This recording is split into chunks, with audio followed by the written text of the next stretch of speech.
Okay, welcome back to the Ales and Fails Twitch stream. I'm your host, Ale Wolf, otherwise known as Ales Gentleman Streamer, the excellence of inebriation.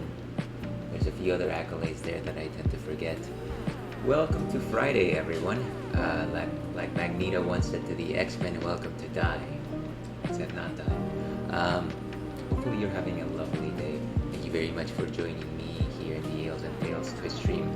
I know I went through this yesterday, but because all of that was muted during my stream, I'm going to go ahead and more or less repeat what happened.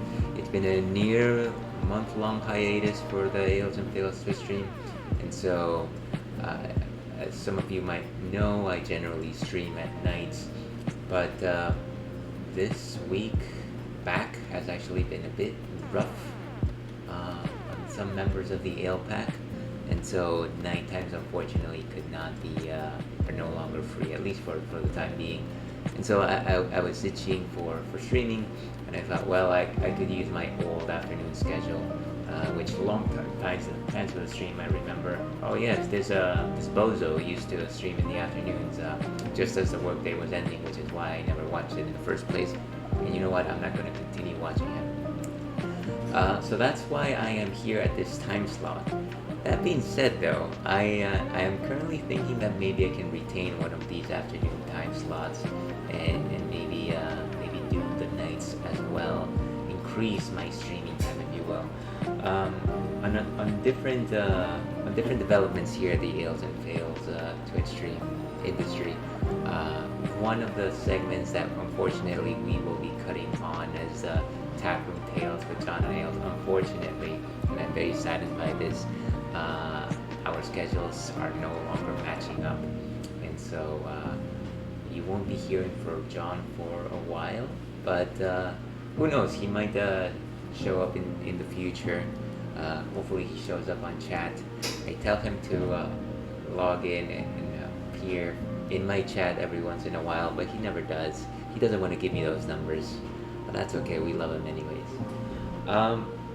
So yeah, that's a lot of overhead. I don't know that we really need to discuss that much, and I also just noticed that my microphone was kind of facing away from me, so I'm hoping that you caught most of that.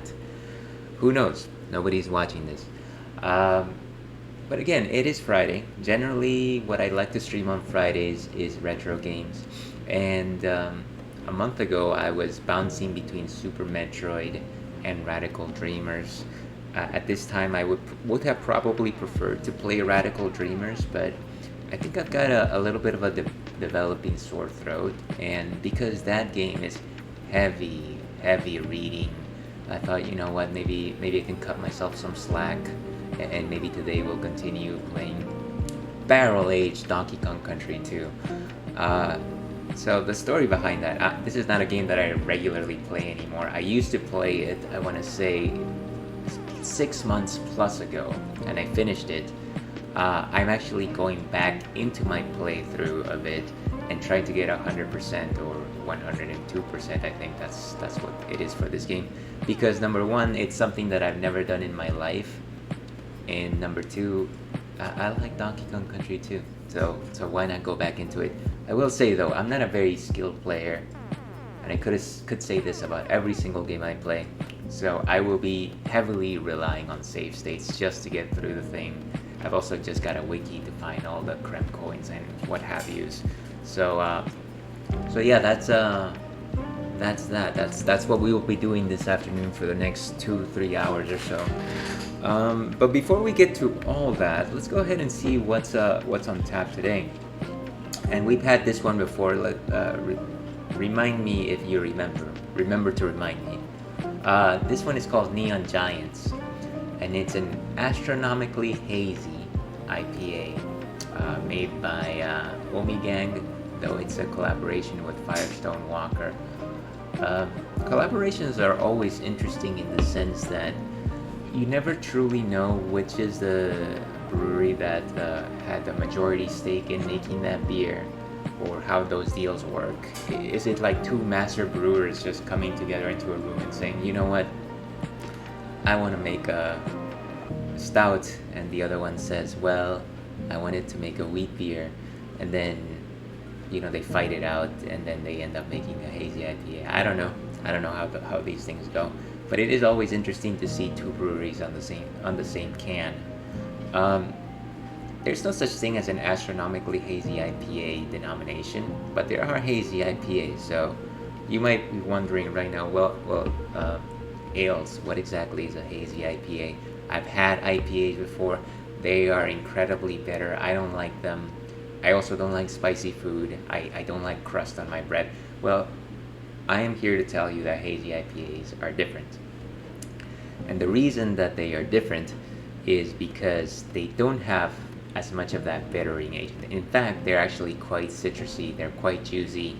They have a completely different composition.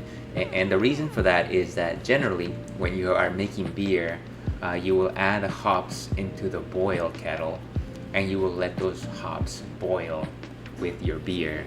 And of course, the more you boil it, the more you get some of those bittering agents from the hops themselves. And you might have seen this exemplified by Dogfish Head's IPAs. They call them 90-60 minute. That's how long the hops are in the brew, I think. Hazy IPAs, on the other hand, use their hops in a slightly more different and, I believe, smarter way, in the sense that they actually add the hops during the fermentation process instead, or at least a large majority of it is in the fermentation stage. And so what this allows for is for those hops to provide both aroma and flavor to the worts or the ferment, and you get very little of those bittering agents, which allows for the beer, the outcome, to be actually quite delicious, a little juicier. So I enjoy them very much. But that's enough of me talking about what an astronomically hazy IPA might be. Oh, IPA stands for India Pale Ale, if anyone was actually wanted to know. So let's go ahead and pour this guy. Let's see, where are we? Of course, I just happen to choose the goggles that fog up the most. I really like them. They're compact, but at the same time, you'll see me doing this a lot. It's because they fog up. Even though I've actually used this, what do you call it? This little napkin that has this solution to prevent from fogging. They are quite foggy, like Foggy the Bear. Okay, let's go ahead and pour this guy. You'll also notice that I have some new wares today. I'm sorry. I know that everyone wants to see the pouring of the beer, but I have to talk about this stuff. I do have a bracketeer shirt right here, which I am quite enjoying. It's quite new for the Ales wardrobe, as well as this very nice shirt, which is probably my new favorite pink shirt. Alright, let's get to the beer. You might see some pictures of that in my Instagram if you follow it. It's at Ales and Fails Instagram. I forget how those URLs go. Look at my About page. So hazy IPAs are generally cloudy, hence the name hazy IPAs. They're also known as East Coast Northeast IPAs. And they're generally cloudy because I believe they are unfiltered. So let's go ahead and smell that. That's actually got a slightly perfumey bouquet. A rich citrus nose, and generally just a lot of zestiness and like freshness to it. Fang a nail, dear viewer. So very flavorful, I want to say.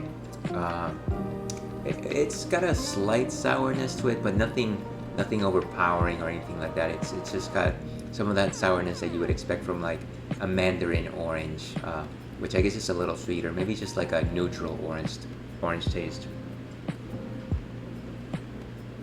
And then just kind of a rich herbaceous undertone. I would say in terms of body, it's definitely a 3 out of 5.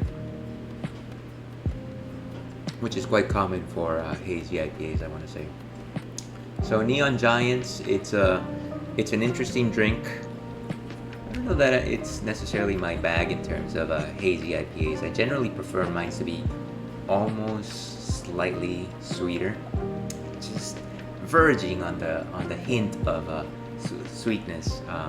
This one is still a little bit steely, which I can certainly go for every once in a while. But like I said, I do prefer mine to be just a tad sweeter, maybe a little more like fruit juice, if that makes any sense.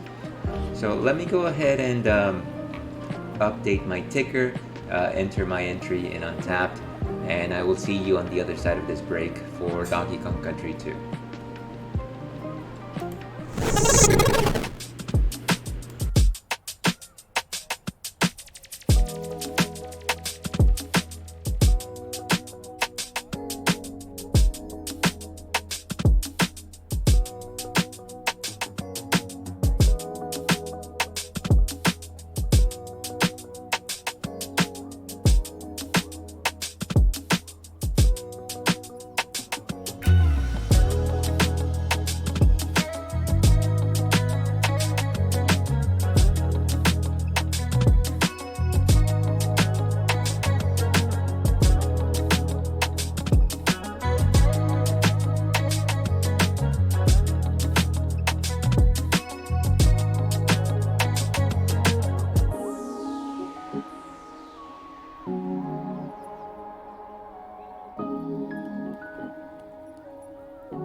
Okay, and we are back.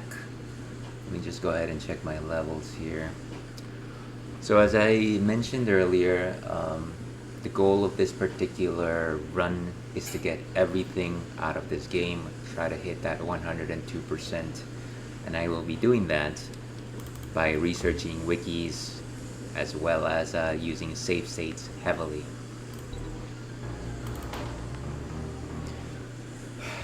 I don't quite remember exactly where I left off, but I'm sure it'll come to me. Like I said, I don't really follow this particular campaign very frequently. Of course, I don't even remember how to activate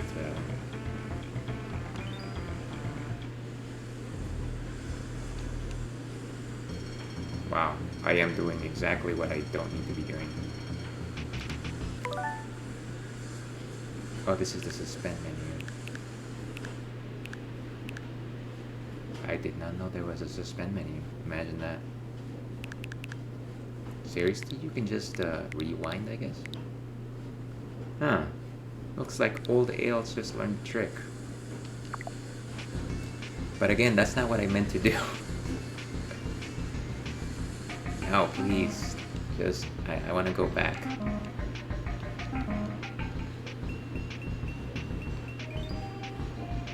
I always, I play a lot of games, and then the confirmation and cancel button is always reversed on these things. What if I do this? It's not doing anything. Ah, here we go. It was the two shoulder buttons hit together. So it's a spend point. Wow, so I haven't actually played this since January the 21st. Quite a ways away. And my last save state was here. 121, 146. Okay, so it's definitely been a while. You know, I'm just gonna continue from the game.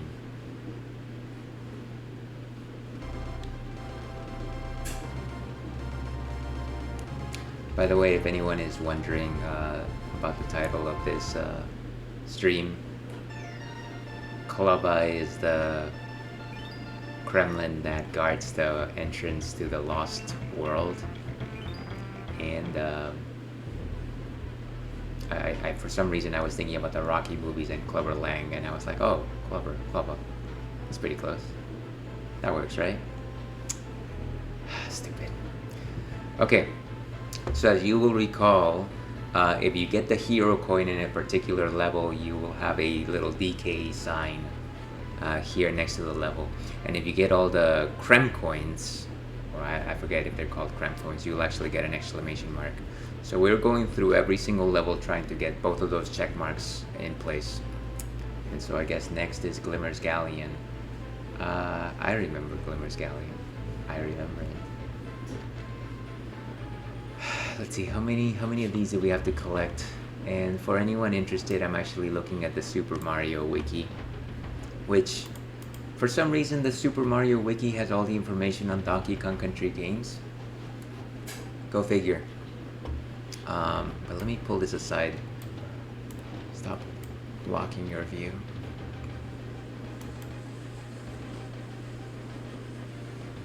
Let me find this level. And of course you can't see anything because Glimmer hasn't popped up. Here we go. Glimmer's Galleon. So, Kong Letters collectibles. The hero coin is above the first bonus level entrance. Diddy and Dixie can swim through the crates. This takes into a hidden room with banana shaping the number 3. Okay. So let's go to the bonus levels then. At the start of the level, the Kongs must swim directly above to enter a spacious room. They must follow a trail of bananas which take them to a large opening to a crate that leads them into the first bonus level. Okay, let's see if we can find that. So I imagine that maybe I never did this. Of course I never did this. I never do anything. Find the token.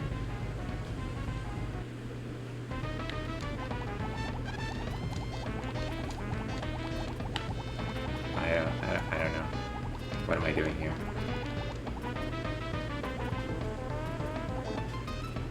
Would have been nice to have a Glimmer with me for this one. Glimmer, my only friend. Hey.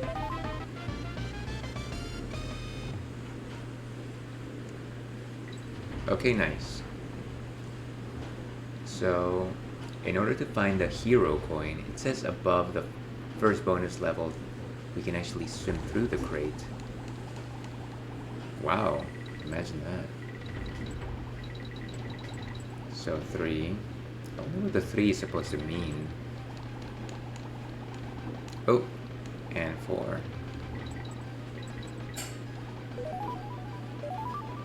Wow, that was pretty good. But I do wonder though, what's the numbers a reference to? It's kind of chilly in here. The Elden is always chilly, and it certainly doesn't help that constantly drinking cold beers. But you know what? Beers do heat us up. It has been proven by science. No, it hasn't.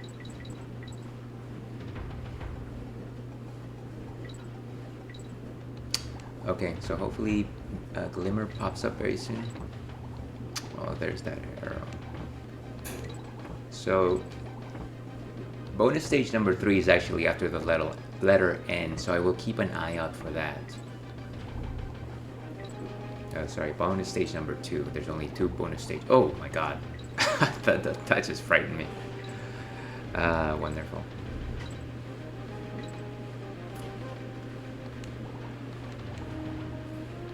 And I think it was the first time that I explored this particular.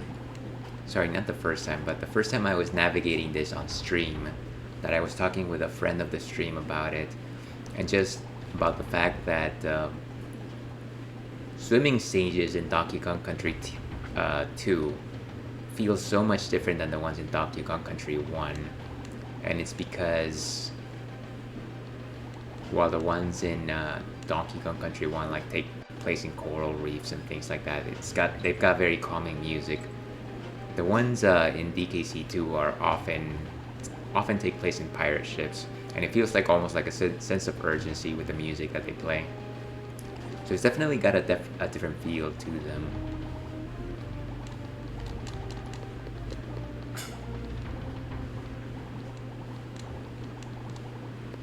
Oh no. I hate those things. You don't really know when they're gonna launch. Just a flashlight on this guy makes me dizzy. I thought that was gonna happen. Poor guy.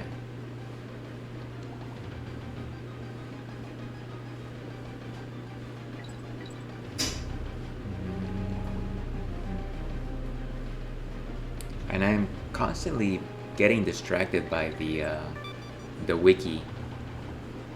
And I'm sure that most of you are familiar with this, but when you go to a wiki page, of course it needs funding and it'll play ads, but a lot of the ads are just like commercials that keep scrolling back and forth, and so it's just like a random video that's playing on the corner of my eye. It's very annoying. I should probably just turn it off. Hold on a second. Let's just change pages for now. Alright, that's a bit better.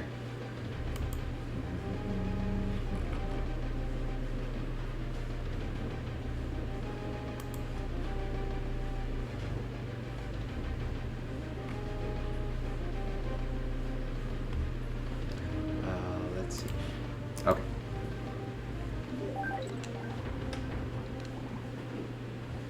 Always have to be careful when you're descending down one of these things. You can just randomly run into a starfish or something like that.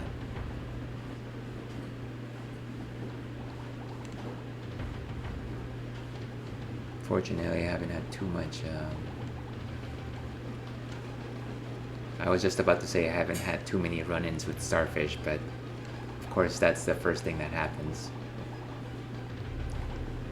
But you know what, that's okay. We like our starfish. And actually, I believe they're now known as sea stars. Actually, a lot of sea creatures are now no longer known as fish. Like starfish and jellyfish are now known as sea stars and sea jellies. Or so they tell me. I'm no marine biologist. And welcome to the stream. Friend of the stream, Enigo. How are you doing? Where's that aquatic level with the cool music? So this is Donkey Kong Country 2, and the level is Glimmer's Galleon. I do think that they use the same music for every single one of the swimming levels, but it is kind of haunting. It does give you like a sense of urgency, but also exploration, if that makes any sense. And I saw that coming to me, and I didn't move. Wonderful.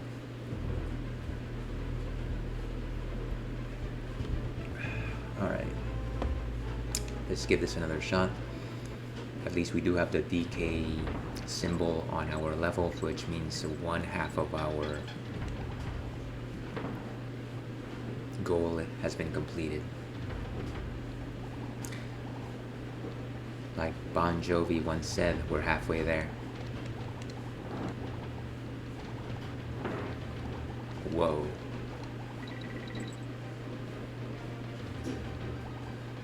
Was this game bold with its underwater levels? Never played it. Maybe I'm showing my age here. What exactly do you mean by bold? It did have a number of them. I want to say maybe what's a good percentage? Like at least 50% of their games, of the levels in this game actually were underwater.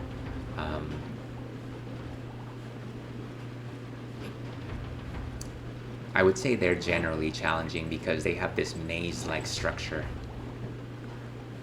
And of course, this one in particular is special because you've got an anglerfish lighting your way. Generally, you can actually see you just fine, but for this particular level, you've got this fish following you around, lighting the way. The level would probably be easier if you didn't have to rely on the anglerfish's light. And I just found the letter N, which means that there's another bonus stage nearby. After the letter N, the Kongs eventually come across a group of bananas arranged as a right arrow. Instead of going to the specified direction, Diddy and Dixie must swim below, where they encounter a lockjaw. Okay, let's see if I can find it. Whoa, watch out.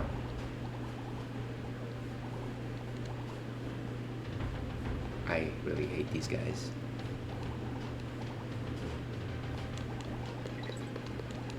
Okay, go, go, go, go, go, go, go. Oh, here we go with the sea stars. Whew, okay. Where is that arrow? Ah, man. Unavoidable.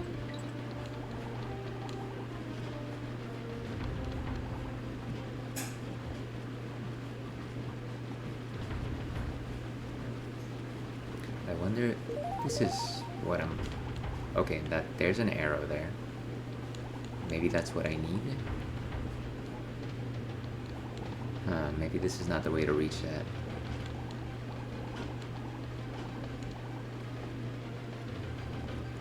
And I'm trying to be extra careful just because I don't have Dixie with me. Okay, so instead of going that direction, it says to go the opposite way or go in a different direction. This guy's gonna pop. He's got too much anxiety on him. And there they go.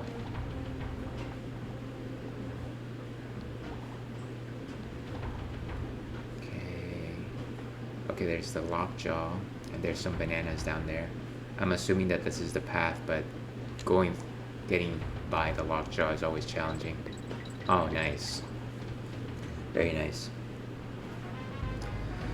Find the token.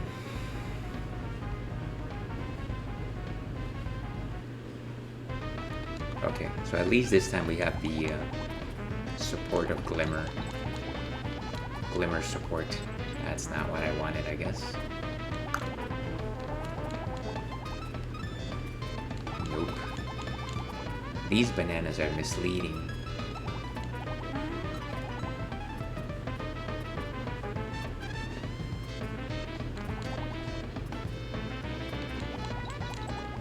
Oh, come on. Why do you hurt me like this? Oh, wow. That was a split-second grab. Whew, okay. I should calm down.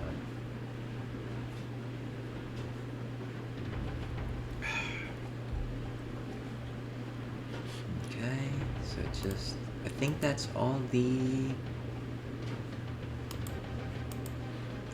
coins that I need to get in this stage, so I think we're good. I'm gonna try and complete this level. I don't know if they count if I don't complete the level.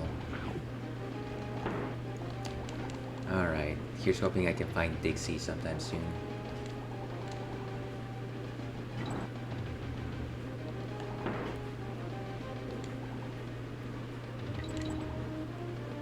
And no, there we go.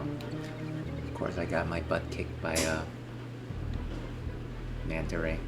But actually, now that I think about it, it looks like it did check me off for getting both of those coins, just because I do have both the exclamation mark and the hero coin sign on the level. So hey, lo and behold, in failure I have succeeded. yes to me, as they say. Alright, so that was it in terms of Glimmer's Galleon. Let's see what's next. Monkey's Flights 2, of course. And actually, I do remember that something somebody mentioned on some forum was just the fact that I did need to exhaust the dialogue with these guys. I don't know if that actually makes an actual point, but I guess while I'm here, I might as well. Hold the jump button down. Alright, this is too painful, never mind. If it's not something I complete, then I will know why I'm not completing it. And of course, the Monkey Museum. A museum of primates. Ooh, and I guess I did complete the challenge for Crockhead Clamor. I don't actually remember what that level is like. I'm assuming it's a swamp level based on its location. Okay. Rattle Battle. This is actually one of the ones that I do remember specifically because it's a level where you're mostly on Rattly the rattlesnake. And here's me opening up this wiki to see where everything is. So Hero Coin, there's 3 bonus levels in this at this stage.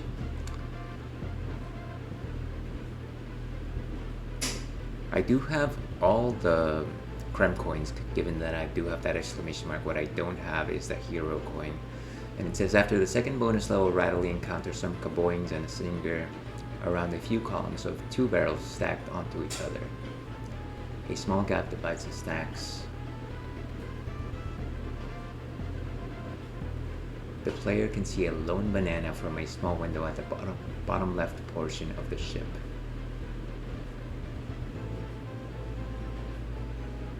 Okay, so I guess I have to go find a lone banana somewhere.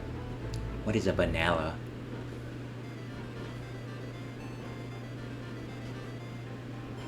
I also just kind of like the theme in this level. It's very chipper. It's got this, it's all obviously like this sailor type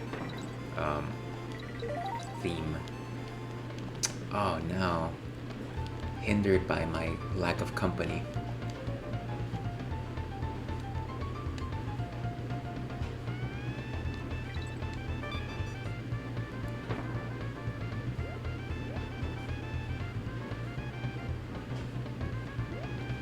Go. Alright, the other thing that I remember about this level is that it's riddled with these guys that jump, which form the only type of obstacle that a jumping rattlesnake would have, of course. Also, I'm always perplexed by the fact that they didn't decide to bring back Winky to this game. It's actually my favorite animal pal from the original Donkey Kong Country series. And instead they give you this guy who I guess excels at vertical jumping, but not so much in the horizontal.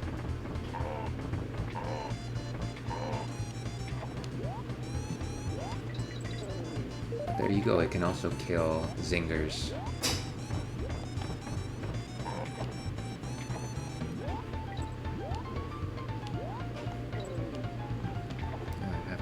For this thing. Okay, so not there. And of course that was one of those instances where I probably had to charge my jump. Charge it to my credit card. Alright, I will not be denied this time. Ah!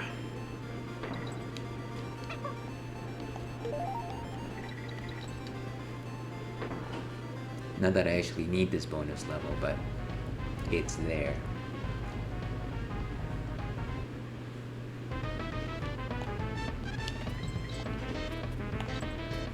What am I? Okay.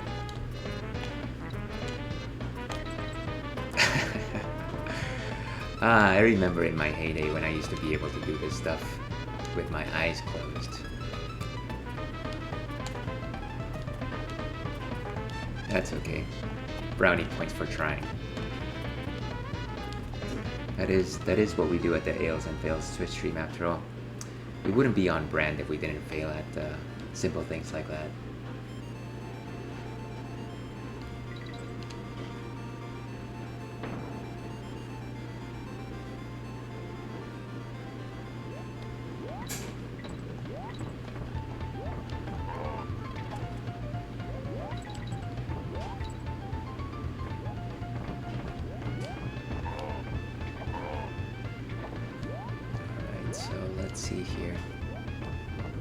I also think it's a kind of fun that the background on this is largely green. It's almost like a puke green, like a boogerman green. And I don't know if it's trying to suggest that the water here is dirty or if it's just swamp water in the background. But it certainly doesn't have the effect of grossing me out. It's more about just, I don't know, like a crazy dream almost. Maybe that's what the developers were going for, because the theme music certainly doesn't suggest anything about, you know, you should be concerned, or it's just about fun.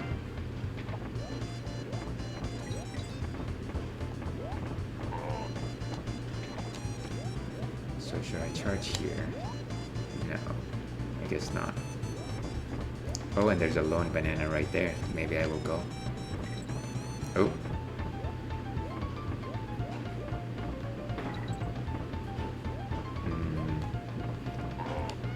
But no cigar. Okay, this is the stage that I was looking for, I guess. Oh, wait a second. I'm not looking for any bonus stages. I'm actually looking for the hero coin, right?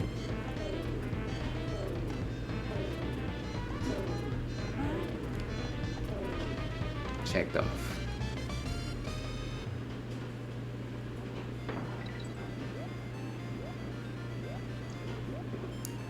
So the hero coin is someplace after the second stage, so I guess I better keep my eyes peeled.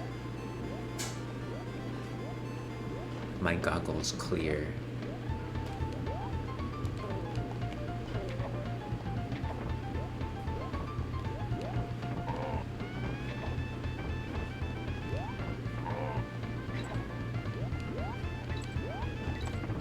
God, these guys jump so high. Is it down there, perhaps?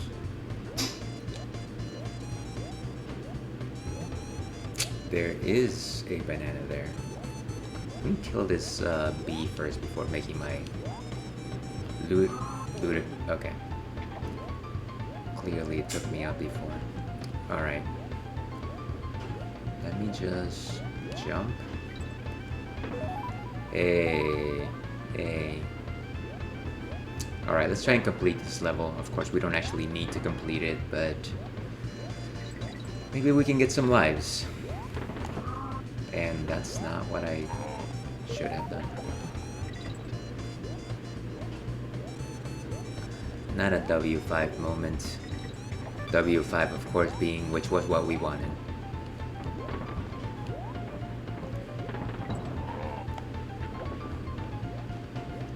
I don't even know if I have all the letters, so at this point just ignore it. Hey.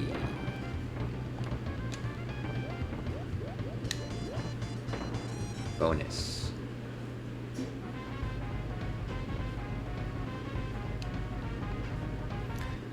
Hopefully it's not some ridiculous platforming challenge. Like, why would you want a platforming challenge in a platforming game?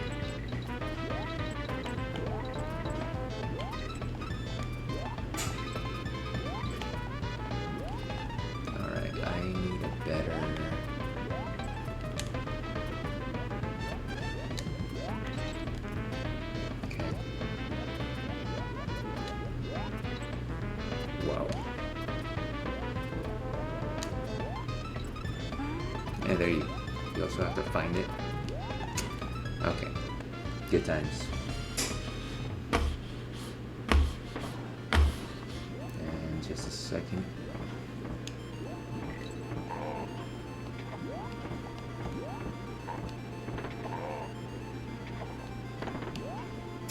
I don't think I can jump on top of cannonballs, so best avoid them. That, okay. I honestly thought that I had more bounce than that.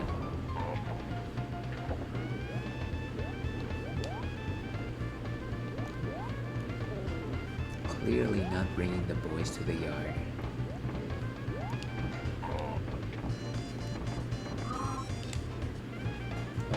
Okay, I don't think I'm jumping back in since I've got what I needed.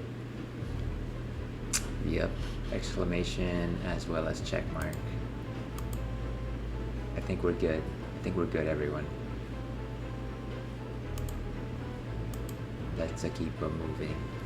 So, rattle battle, slime climb, and for this one I've got neither of them. So this one is probably going to be slightly difficult. Slightly.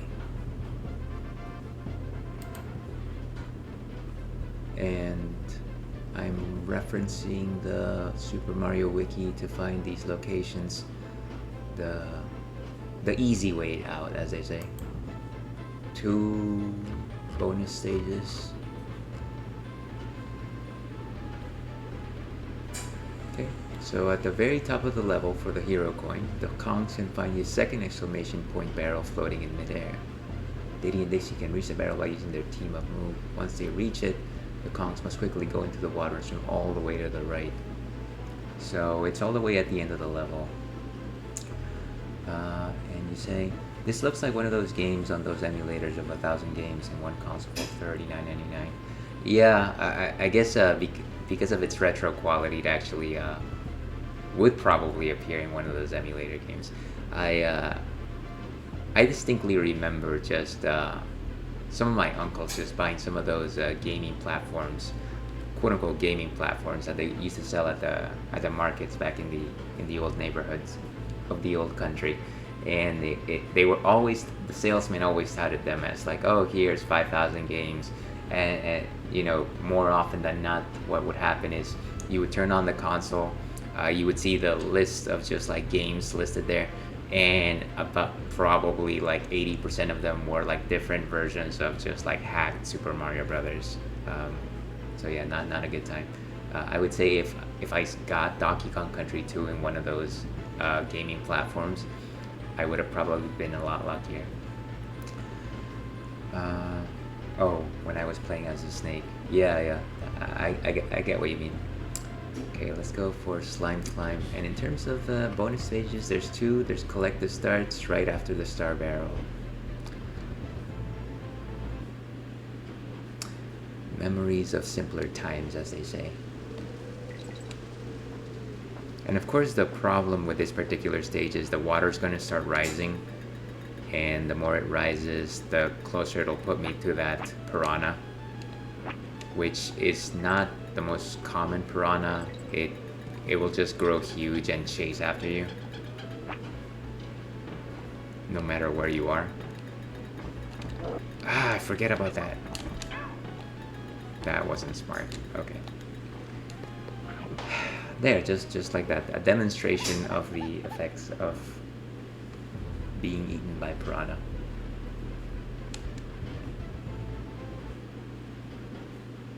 Now, how long before I resort to some of those fun save states?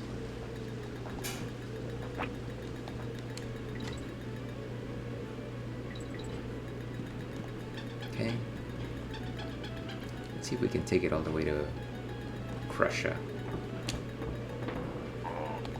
Whoa, hey. I hate these beetles because they require more than one jump. And then when you step on them, it makes you bounce off them. Generally with unintended consequences. Oh no. Okay. And as much as I... Come on, jump! Ah, he just stayed there. What was I gonna say? I don't know. You know what? I've lost it.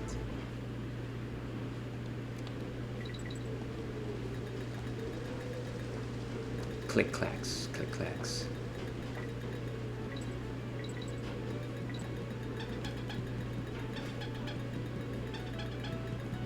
All right, trying to get there before the water gets me. Okay. Well, I think that wasn't smart. I could have just used one of these guys. That makes a bit more sense.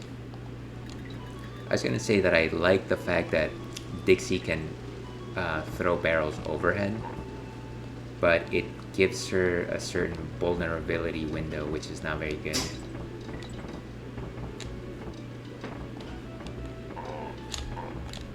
Stop bouncing!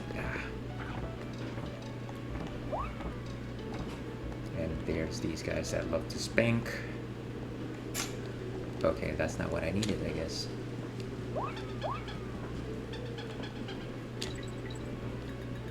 Whew. Oh, come on. And that was a close one. Star barrel. Okay, let's pause right here. So, collect the stars. Right after the star barrel, there's a cannon in the same spot as an exclamation point barrel. While invincible, Diddy and Dixie must travel down and follow a diagonal trail of bananas, which leads them to a bonus barrel. Okay, so somewhere around here there must be a exclamation mark barrel. Oh, I see. Ladies and gentlemen, why?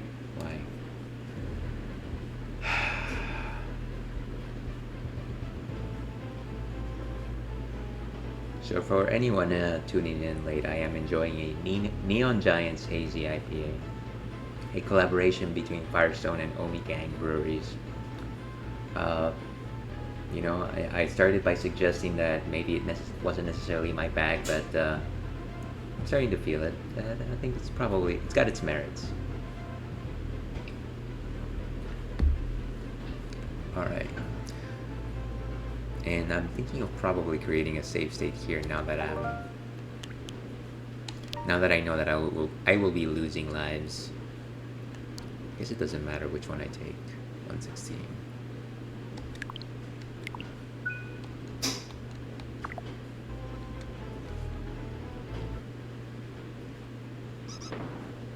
Alright, let's try this one more time. Okay, where do I think I need to go below, right? Oh, and that's useful. Oh, there it is. Okay, let's hope I don't have to repeat this particular chase again.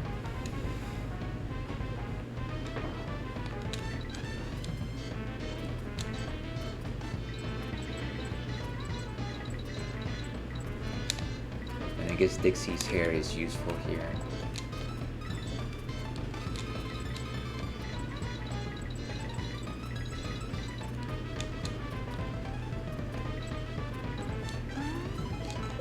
Nice. Don't have to do that one again. Okay, as for the second bonus stage, it's after collecting the letter N, Diddy and Dixie must climb more ropes, of course. They eventually reach a platform with a yellow clobber. From here, the Kongs must go to a cruncha and climb up a single column of ropes. The cannonball is on a yard above the ropes, and the Kongs must pick it up, carry it by 3 clumps, and put it into a cannon. So I guess I have to find that cannonball and get it into a cannon. Easier said than done.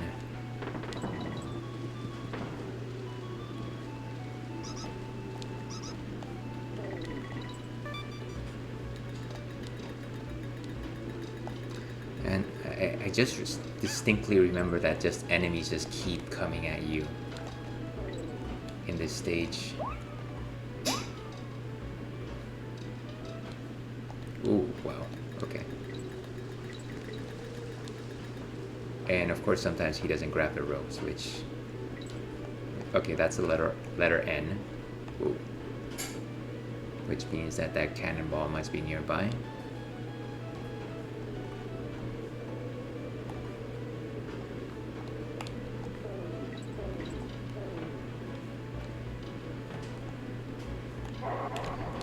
Oh, come on, guy.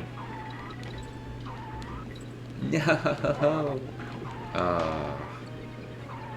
The nightmares. Oh, but I've actually already got the exclamation mark, so maybe I got it in a previous run. I'll tell you what, if I find it and it's approachable, I will go for it, but I'm not shedding any more blood for that particular bonus stage. It's called a gentleman's agreement.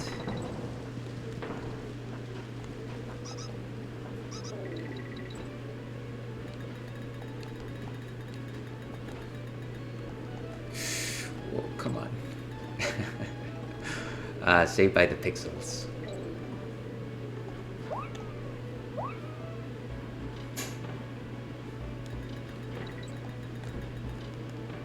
Moving on up.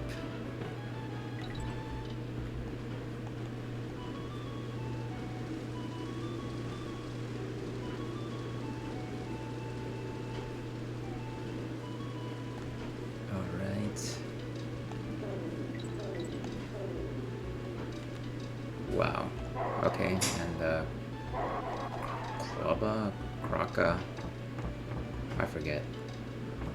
There's the cannonball, of course.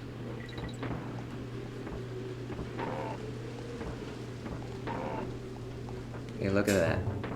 Agreement fulfilled.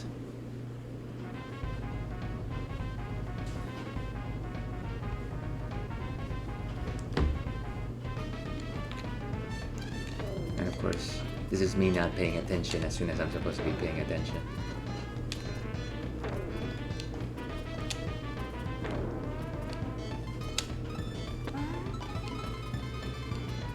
Well, as expected, already had a check mark on that.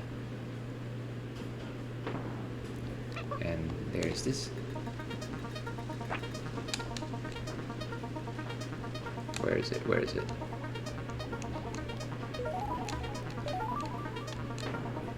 Hey, life is good.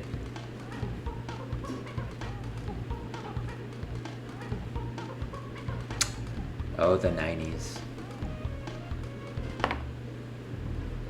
Okay, so we've got both our exclamation mark and our DK coin on it.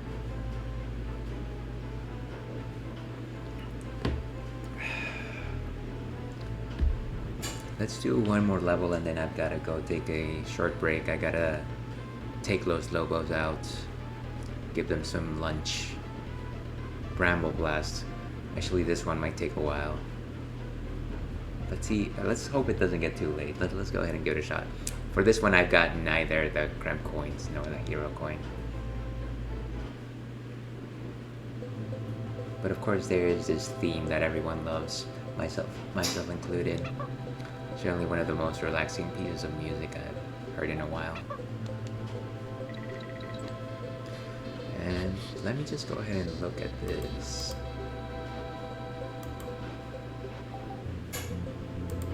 So, like I said before, still using the Super Mario Wiki as my reference.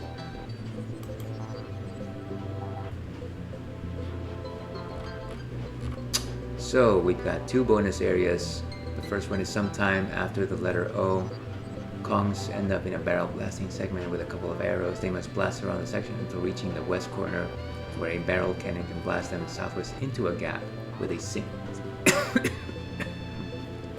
single banana. Okay. So we will go ahead and do that. The second one is apparently involves squawks. So until I encounter squawks, I'm not gonna worry about reading that. So many choices.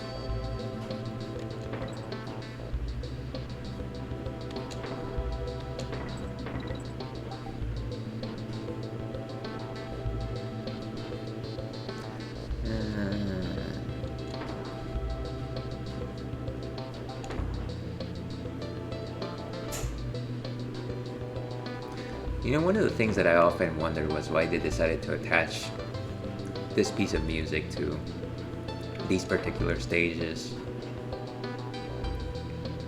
I get the idea that it's trying to probably make you feel relaxed because they're almost like puzzle stages, and maybe that was the intent.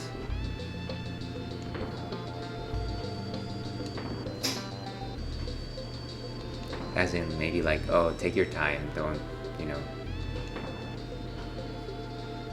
No need to like speed through this. It does also kind of just have that puzzle quality to it.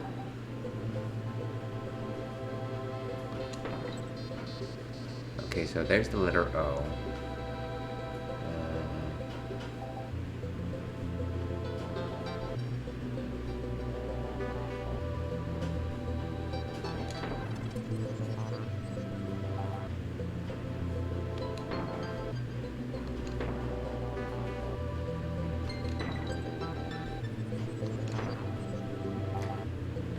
So I'm assuming it must be in this section where I should be looking for a lone banana somewhere.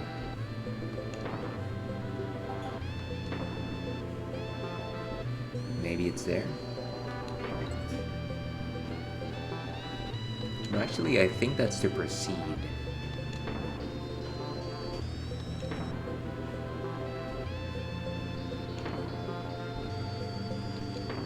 My firing's off.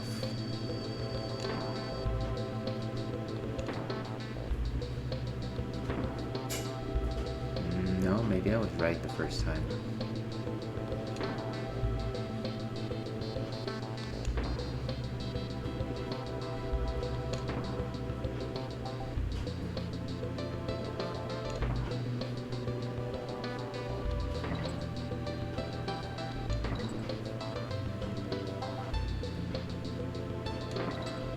Too many directions.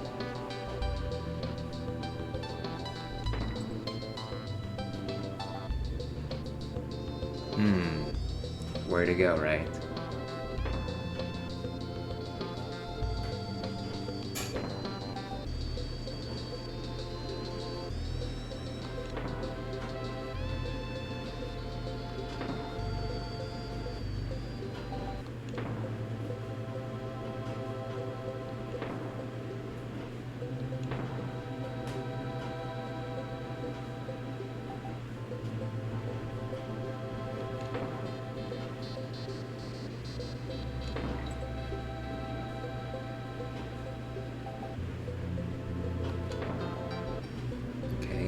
An arrow. I feel like that's gonna make me backtrack though. Maybe not.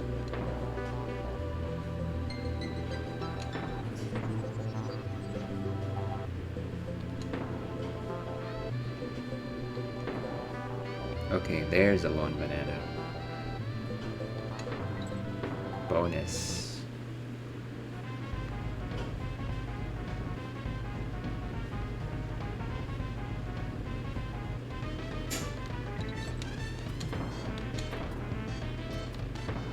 Honestly, just thinking about going from left to right.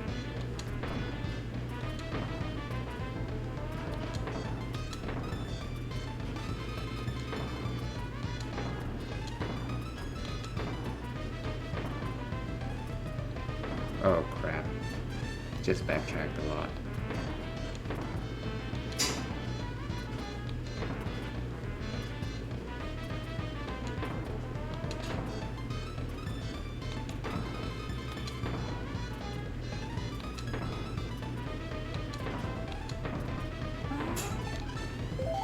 Wow.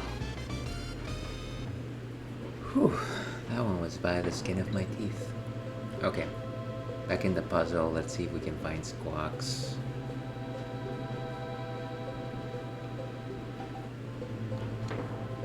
I'm assuming that it's probably sometime after the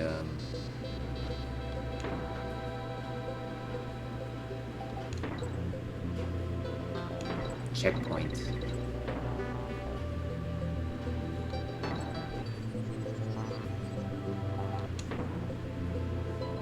Just wondering if there's anything up here.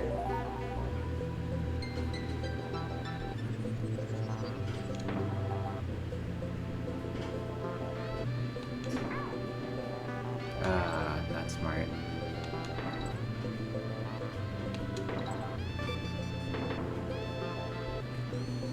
Jeez, I don't have a lot of lives left, huh? Let's create a suspense point right here. Just in the potential situation that we don't make it after all. That's okay. We will make it eventually.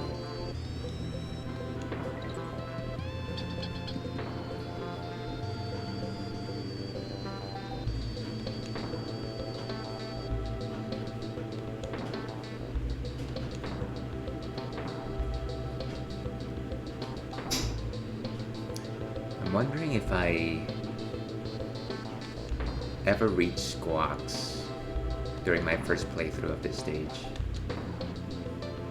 It's been so long.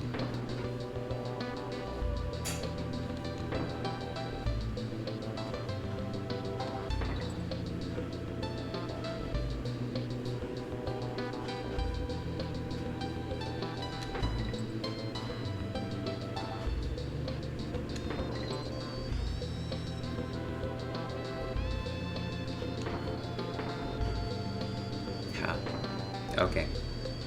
Oh no.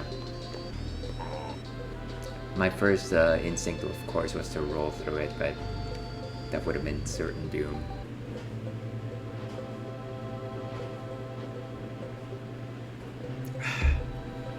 This is what I do to relax, folks. I play very stressful games.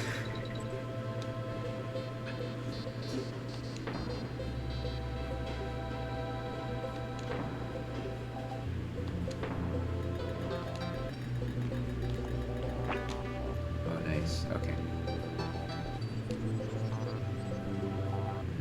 Right, try not to hit that ceiling.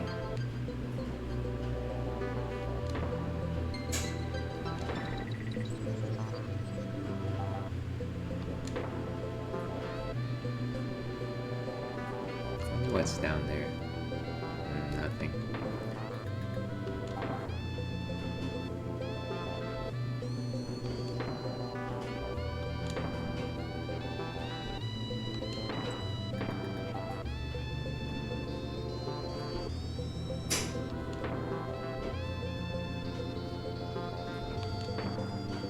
And I believe this part is an even bigger maze than that first section. So let's see if my instincts point me in the right direction. I'm also just trying to explore because I don't necessarily know where that squawks area is. So forgive me if I'm going to just randomly backtrack on purpose. If I make a wrong decision, clearly it was intentional.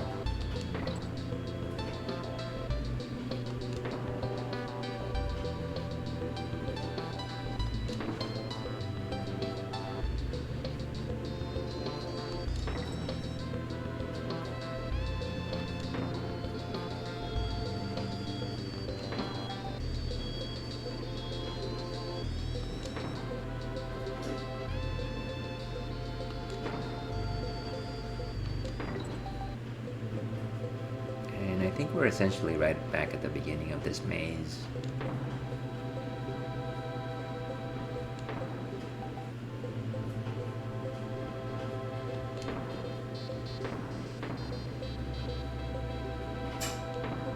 Ah, I see.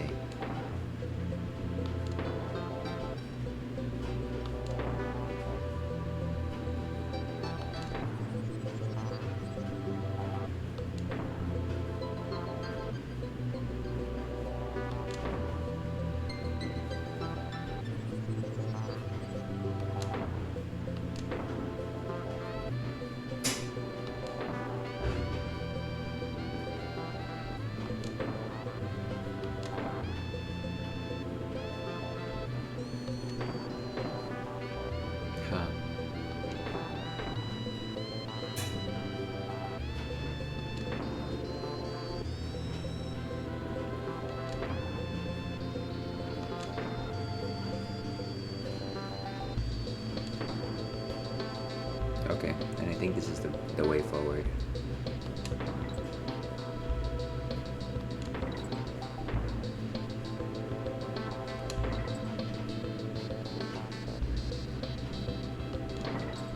These 360-degree barrels always make me pause. Oh wow.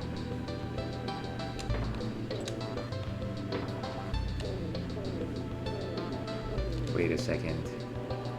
There's something I'm missing here.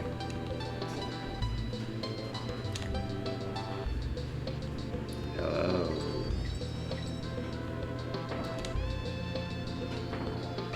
Ooh, hey. So we've reached the squawks area.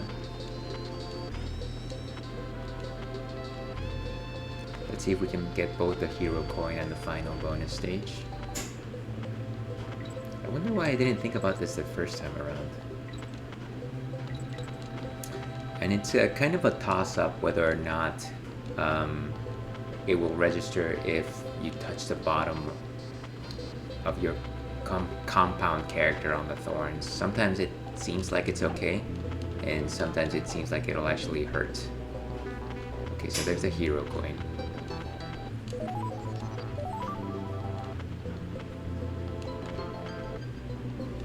Okay, and bonus stage. And of course the red singers are invincible, as any beekeeper knows. If you encounter a red bee, it is indestructible. Oh my god, this game. Yeah, it's the challenges of the 16-bit era.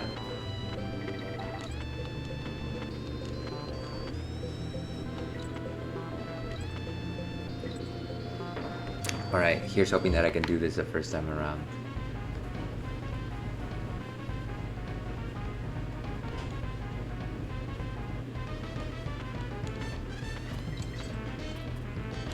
Hopefully trying to be as expedient as possible.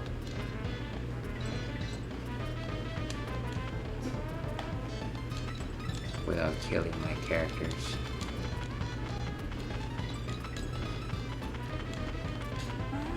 Ooh, nice. Okay. Whew, got them both.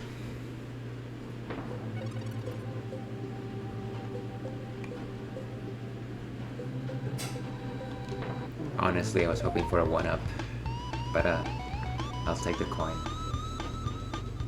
Crazy to think these games didn't produce more skillful players in an online setting. Oh yeah, a testament to that, I am certainly terrible at online games. But you know, people's mileage may vary, I suppose. Okay, and with that, I am going to take about a 5 or so minute break. I've got to go feed my young ones, the pups, and take a small bio break, but hopefully you'll join me on the other side of this break.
Sorry about that, folks.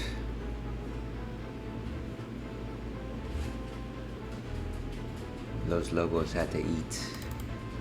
Eating sounds like a good idea, but we power through. And I think I've got my audio playing properly. Desktop audio. Mic. Okay.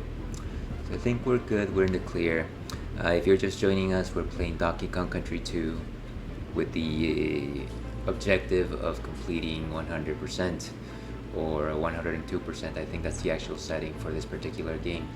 And in order to do that, we're collecting every single Krem coin and every hero coin for this stage. So we've been going down the stages and trying to find all of these collectibles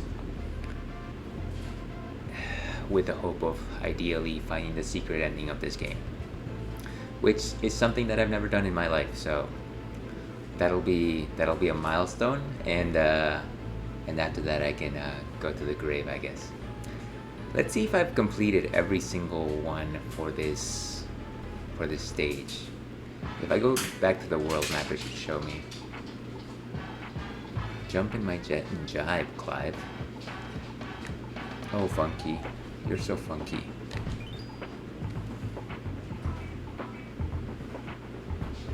And of course, I'm still enjoying a Neon Giants, an astronomically hazy IPA from Omi Gang and Firestone Walker.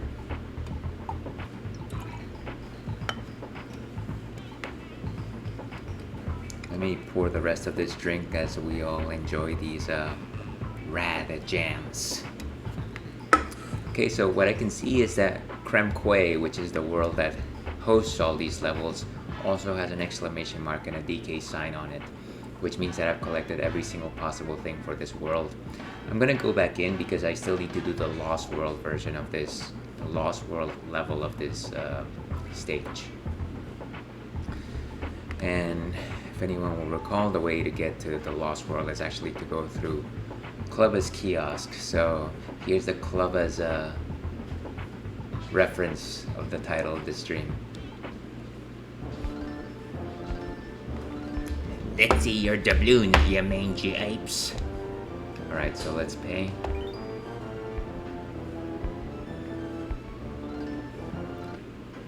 Klubba's a defector, of course.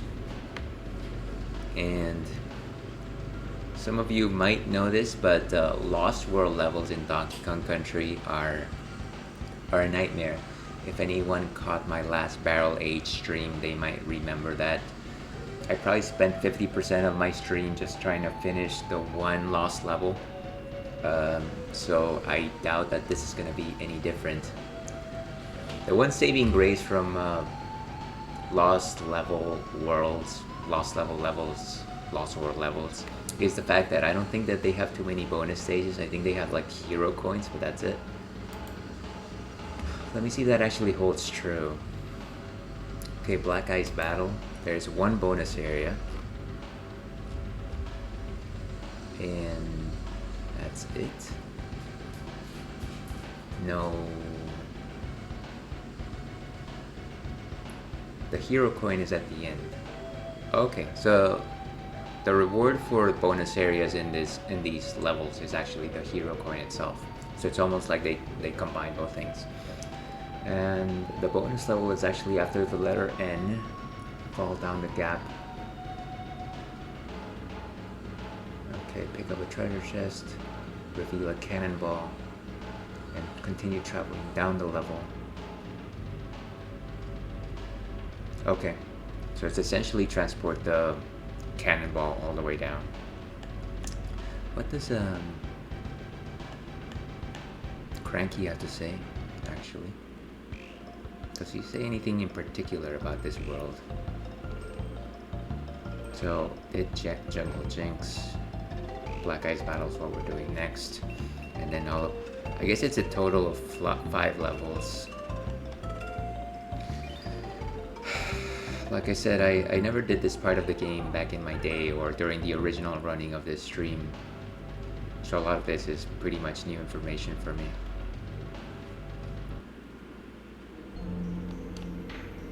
Okay, it already looks insane.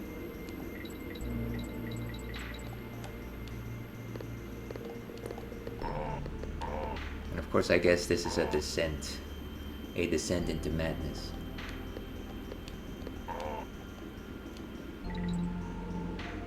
Oh my god.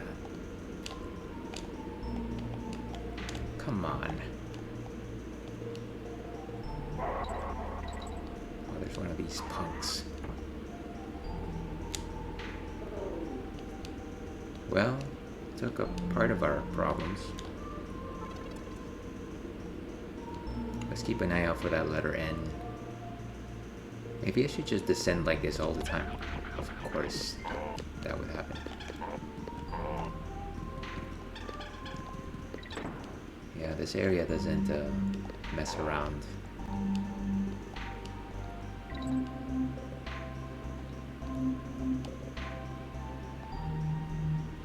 Of course, it doesn't help that everything is slippery.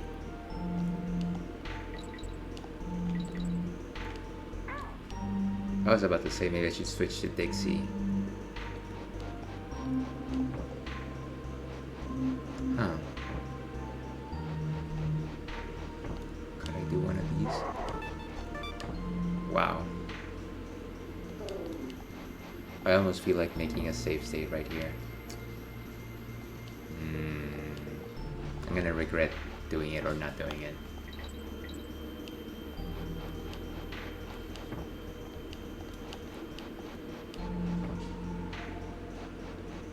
Okay.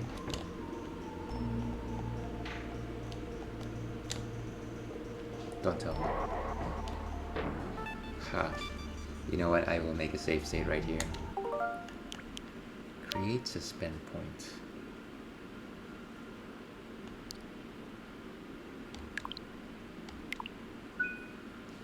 Okay, nice. And just a second here, folks. Unfortunately, every once in a while, real life rears its beautiful head in. Alright, I think we're good.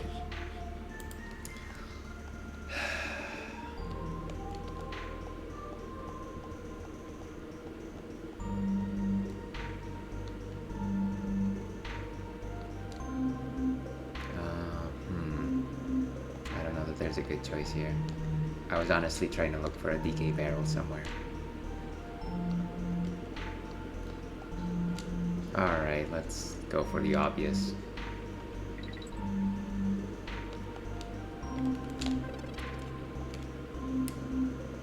Ooh, checkpoint. And create one right here for our troubles.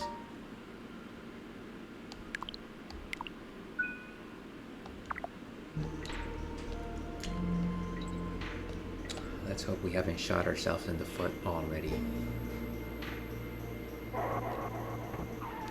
Oh, great. It threw me off my flight.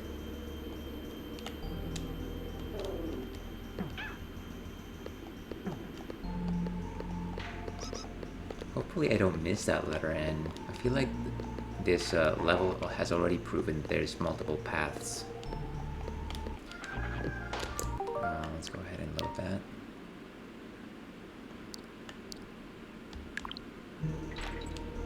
What if we went this way? How could life have been better? Oh no. And the problem with this thing is that it actually steals lives away from you.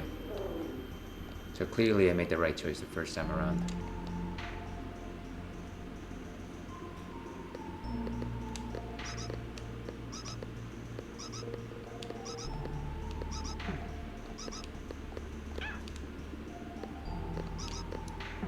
Fallen by a rat. Oh, here's the letter N. So let me look back at that statement. After the letter N, Kongs must continue onward, past some zingers, keep to the right and land in an alcove. Pick up a treasure chest that of course has a cannonball. And then they'll encounter 3 clampons. Kongs must drop a few bananas and land below on a platform. They must continue moving to the right. Okay, so a bunch of carrying of this cannonball. There is no justice.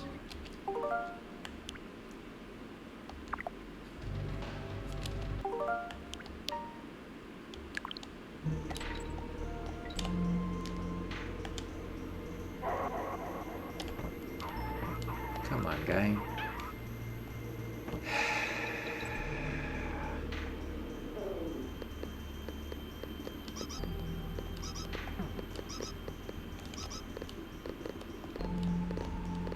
So somebody told me that today was Mario Day because it is March the 10th. So what better way to commemorate it than by playing a game starring the child friend of the grandson of Mario's original rival, right? That works. Okay, I gotta stop moving. This is very frustrating. Just trying to pick my spot here. Okay.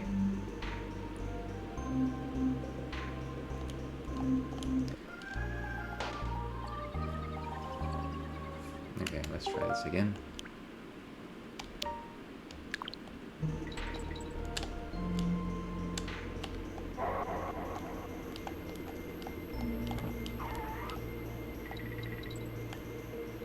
Nice.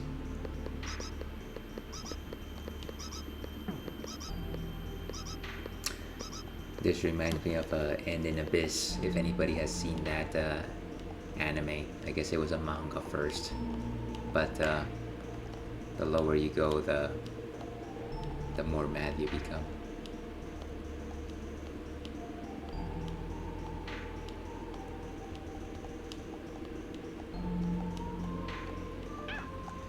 Okay, just go through. Just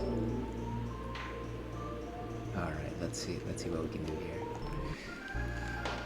I wonder if I can just run through the gaps a la Teenage Mutant Ninja Turtles.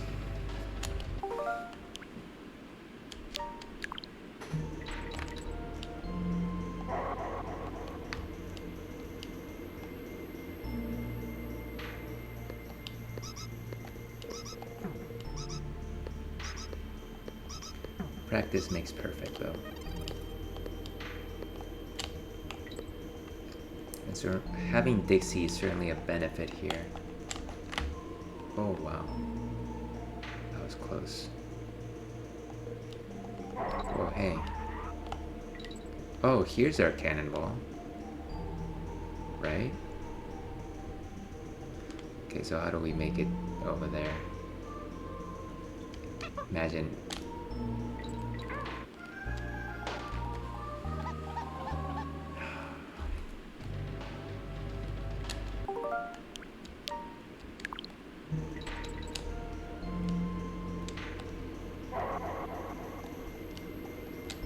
Down he goes. Okay.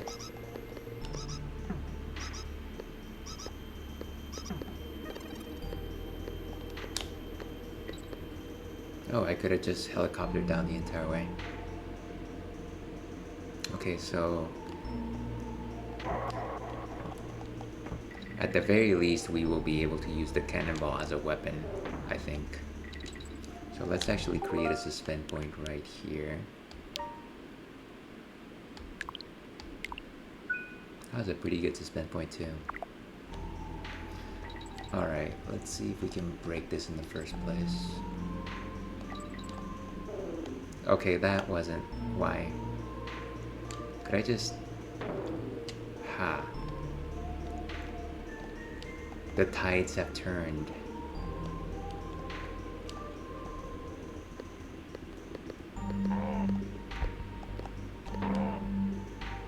I feel like I should switch to Diddy since he carries the things in front of him. Oh, come on.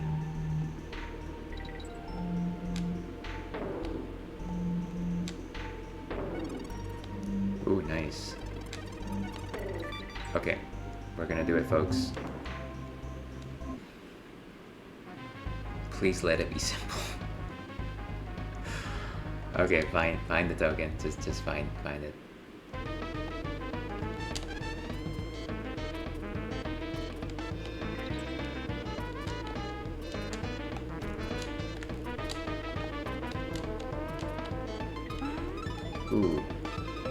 Okay, got it.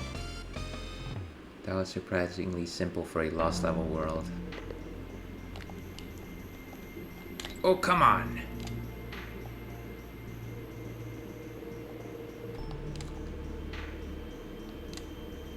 I don't even know how I'm gonna make this jump. Okay.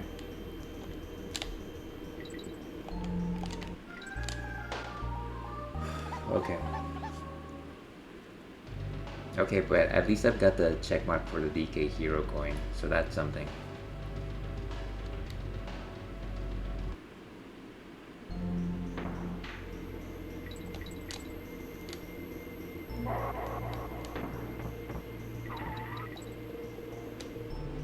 It's gonna be a while before I find the Diddy.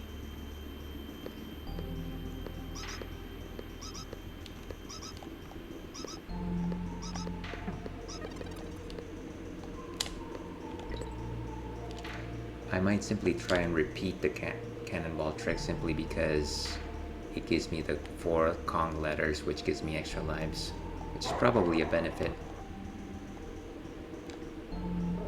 in this particular instance. And also the cannonball is just a good weapon to have.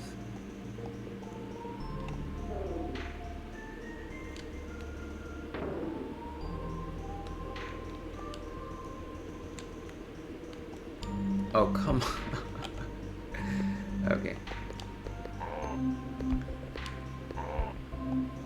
And another one, right? Why?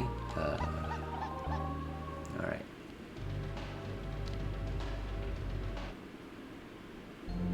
Maybe I should make a suspend point right as I am... Oh, nice. Right as I start to check the star barrel. There doesn't seem to be that many good spots here.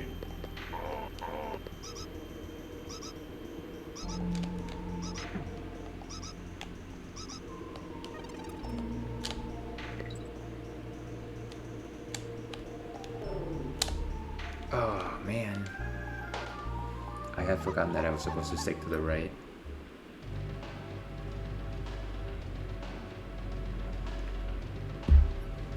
Okay, well, let me create a suspend point right here so that I don't just falter on the basis of lives. The lives that we lead.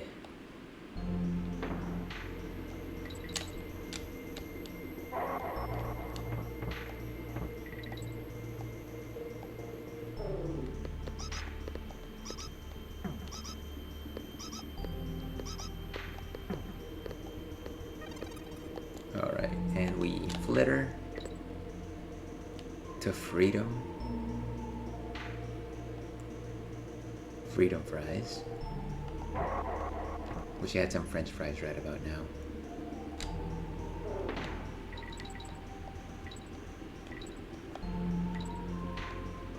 If only we allowed ourselves carbohydrates more often.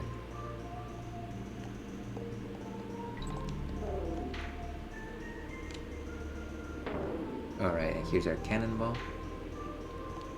Maybe we don't need to use it against these punks. And of course...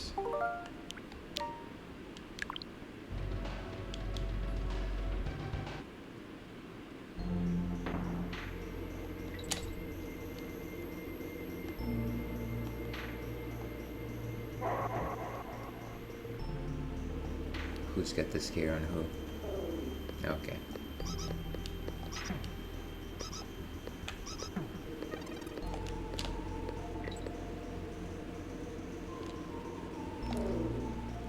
Right, and of course I forgot the thing. Alright, let's just keep going and see what happens.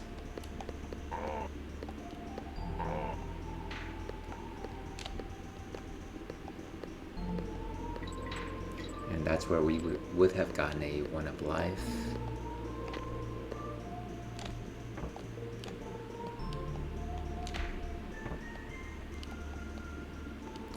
Gotta collect any bananas that just happen to be around simply because getting 100 of them gives us one more chance. Okay.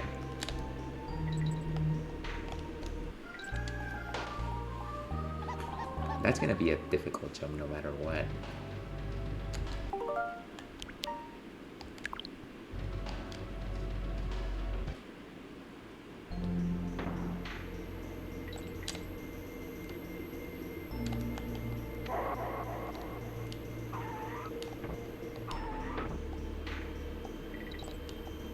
And break. So I feel like I'm starting to develop some muscle memory for this. And that's probably about the only muscle I've got on me, so might as well make good use of it.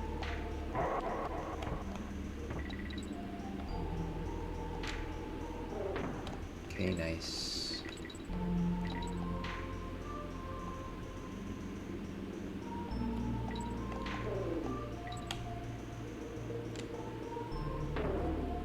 And there's our cannonball.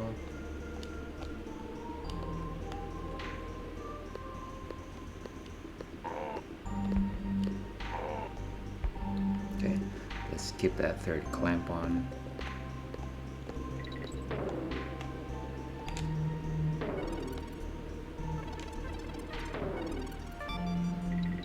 Don't really need to do this stage. Maybe we can actually just keep the cannonball with us. Actually, maybe not a bad idea.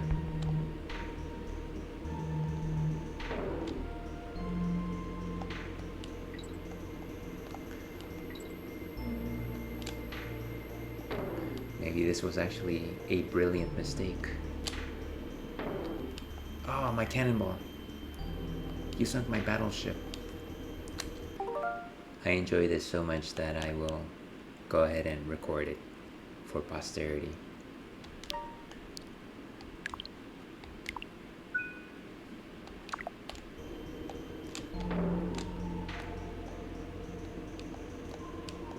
Talk about breaking the game.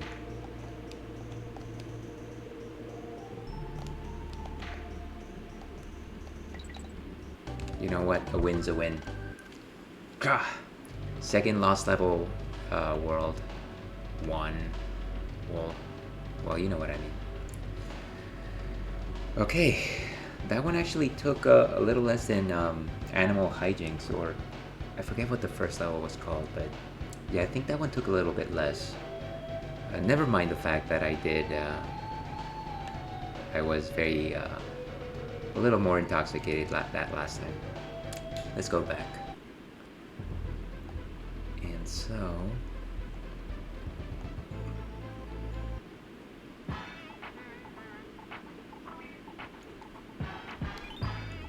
after you pay the initial fee, of course, Funky's flights are free. If only Southwest did the same. Alright, so we're at Crazy Creme Land, which is actually one of my favorite stages in this game, favorite worlds. I feel like Crazy Creme Land is probably the right level, as high of a level of difficulty that you need in this game. I think in the higher levels, both, what's it called, Gloomy Gulch and Cruel's Keep, it is, yeah, those are just like a pain in the butt, especially starting with Gloomy Gulch. I remember it back as a kid, playing it and looking at all this ghost imagery and things like that. And it was the sort of thing that, because it was both challenging and because it had a creepy theme, that it kind of just, yeah, I always just found it unsettling. Combine horror with difficulty in any video game for a child, and they will always remember that. Trust me. But Crazy Creme Land, though, was actually quite fun. We're already into our third hour here. I will probably, actually, according to the stream, not really, but we will probably need to get our final drink very soon. So, Kong College, Hornet Hole. Okay, that's first on our list.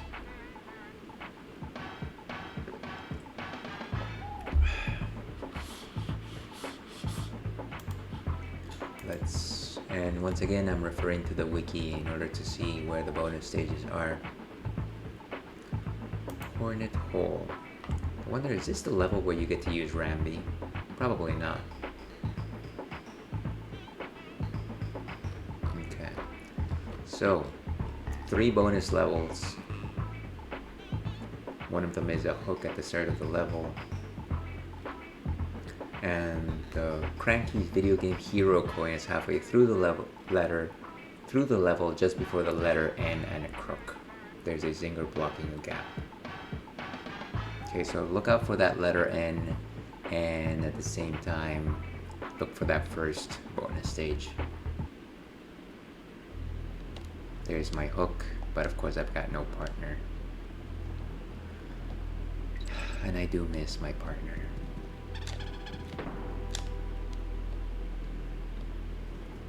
And of course the main thing about these particular types of levels is just the fact that it's full of stingers or zingers, and then the level's kind of coated in this honey substance which makes you immobile. You know, while it is gross, the idea of thinking about honey and you stepping on said honey, just the notion of having so much surrounding you, it does seem kind of tantalizing, I must say. I do enjoy my honey.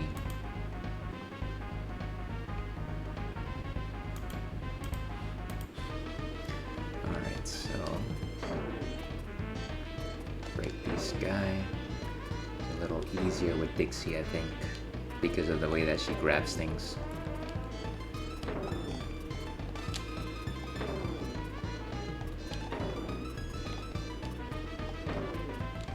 Nice.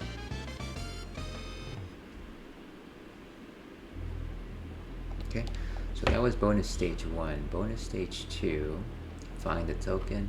Kongs must drop down from the ledge with the entrance to the first bonus level to land on another ledge with the entrance to the second bonus level.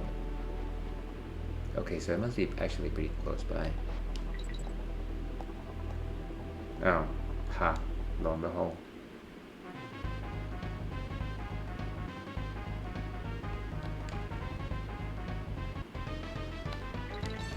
Okay, so you've got to do one of these Ninja Gaiden things. Okay, so in terms of bonus stage 3, after passing the letter N, Kongs must continue upward until they encounter 2 Spinies. And it requires a Squitter with some floating bananas. So I guess let's go look for Squitter first, which is probably lower in the level. And we should be able to find that third bonus stage. And of course, the hero coin being halfway through the level, just before the letter N. Letter N for Captain N, the Game Master.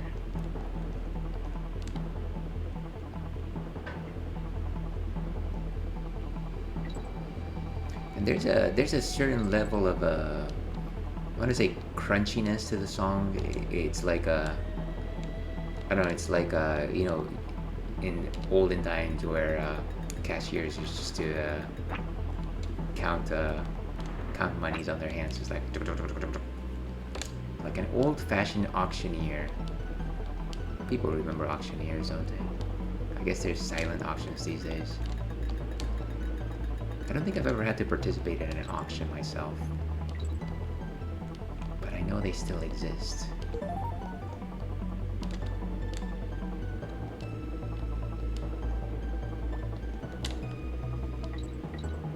That thing's gonna come alive. Oh. Ha. My mistake.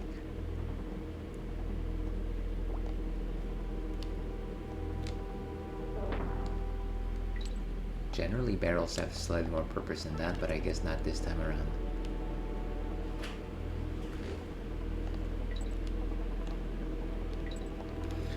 Okay. Something's up there.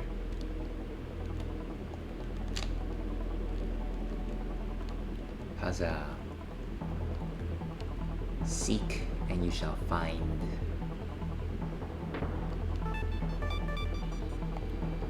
Life is good. I wonder why they decided to only make it Diddy balloons.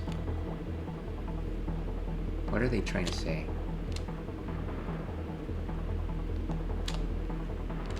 It's like we did not have enough rubber on the balloon to animate Dixie's hair.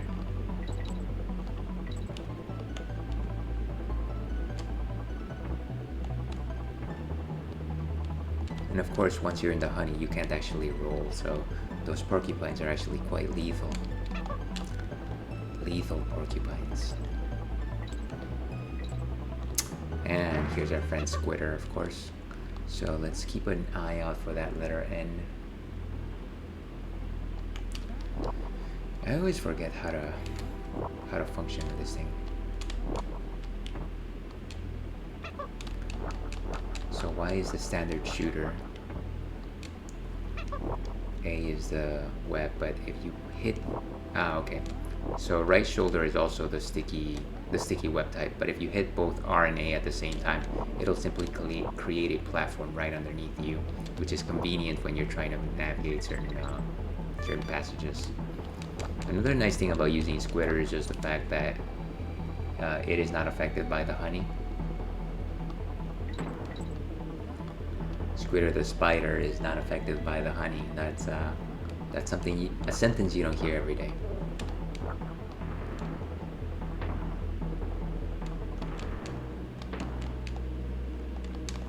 Oh, come on.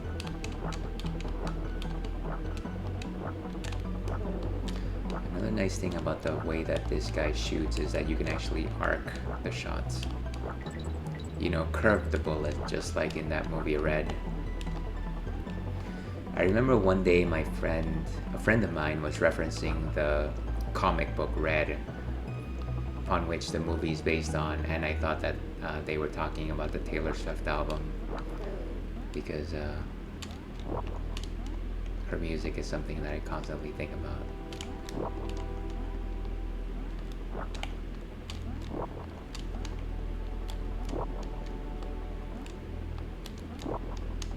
And I clearly am not hitting these things fast enough. Okay.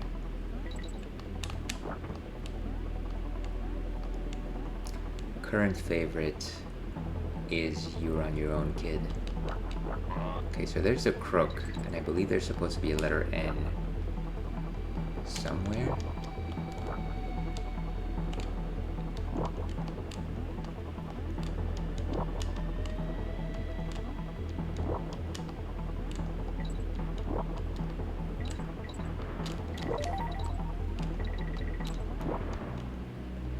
I guess that was not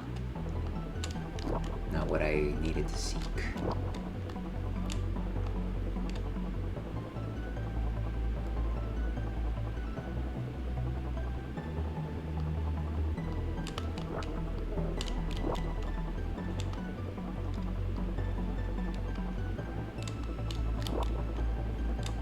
Get some potassium for my troubles.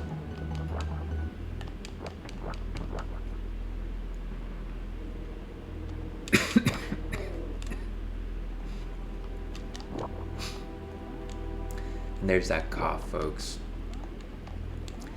Were it not for it, we would be actually playing Radical Dreamers. So, I guess you have to thank or curse my illness for the lack of Radical Dreamers today.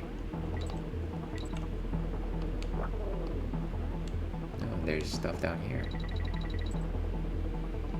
That's a barrel.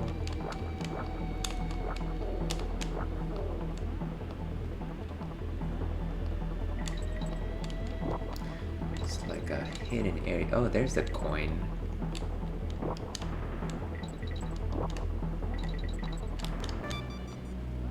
I'm a hero after all.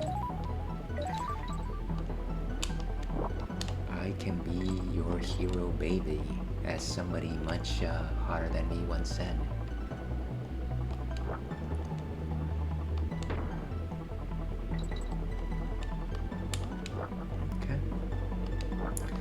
Okay, and so there's that letter N, and the third and final bonus stage is actually somewhere around here.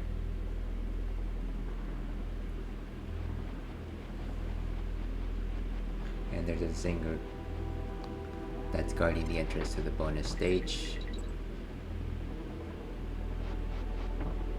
But What's here? Oh, nothing. Beautiful.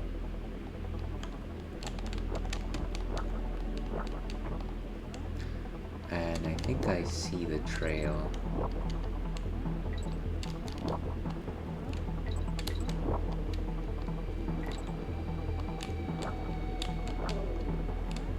Here we go.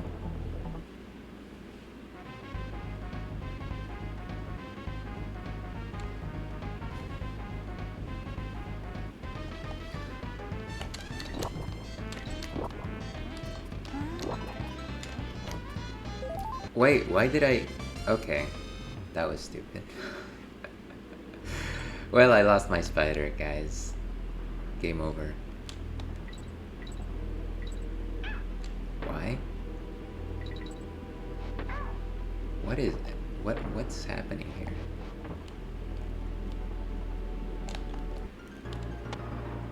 Okay, but in terms of the collectibles, I probably got the check mark and the exclamation. So I think we're good. We're actually good. I think clearly my folly came in dropping my spider right before getting my prize. So that was a little silly. Sorry about that.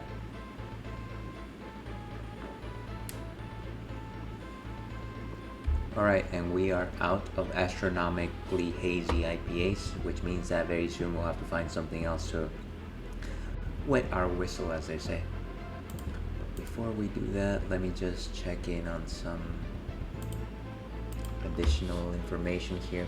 As usual, unfortunately, we can't escape the throes of real life.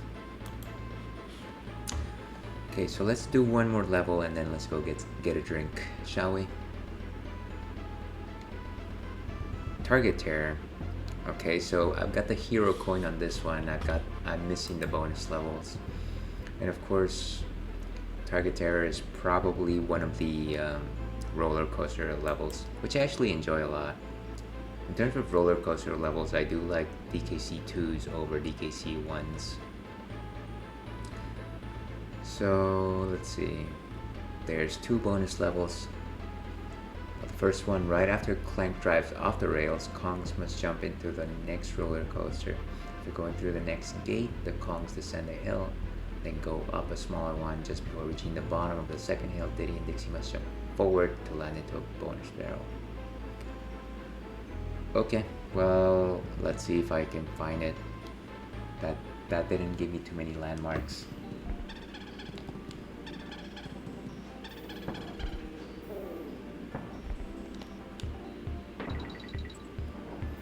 And just the theme of this particular level is actually quite exciting. It's like attending a rave or something.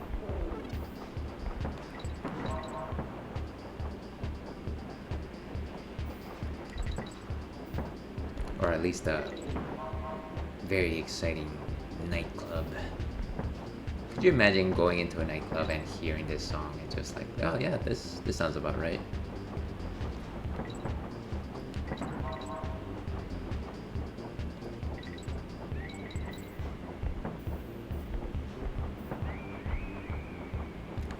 Oh, come on. That was self-inflicted.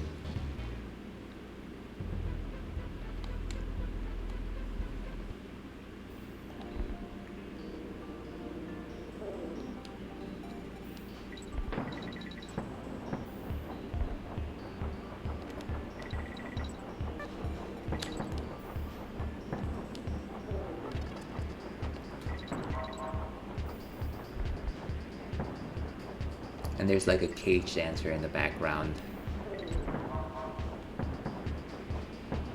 That's my type of nightclub.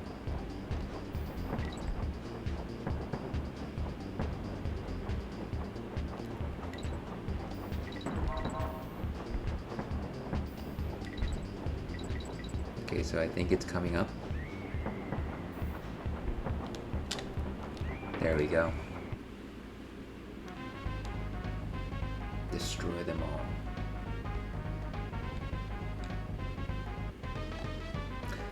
This is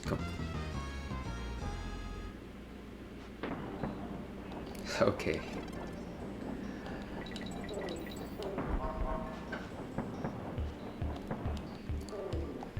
Ah, I shouldn't have touched the star barrel.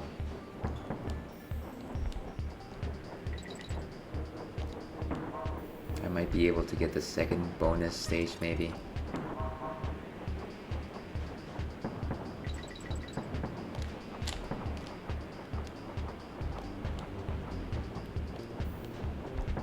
Where is he keeping those barrels?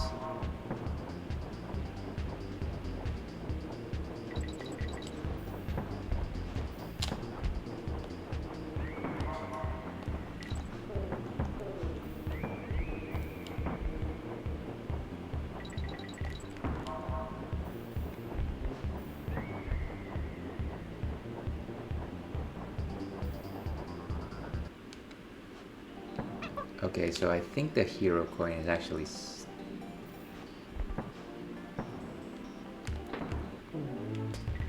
And of course I got neither.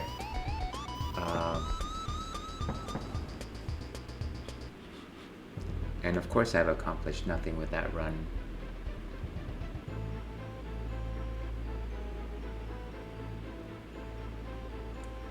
Okay, let's try this one again.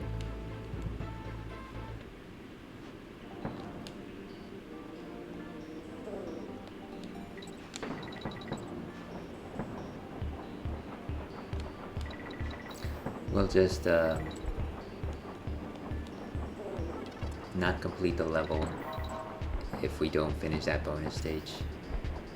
Which I was gonna say, it's actually quite peculiar that it's like a squawk stage in the Bramble Scrambled level motif.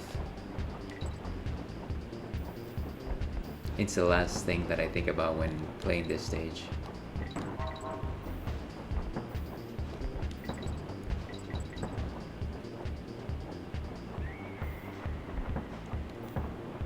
Nice.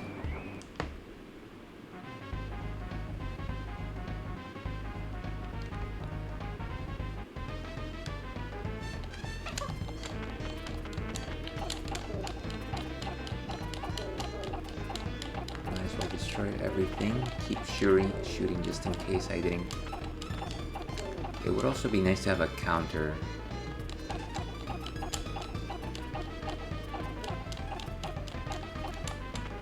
Oh, come on. Alright. So... we must end ourselves. Boom. And down I go.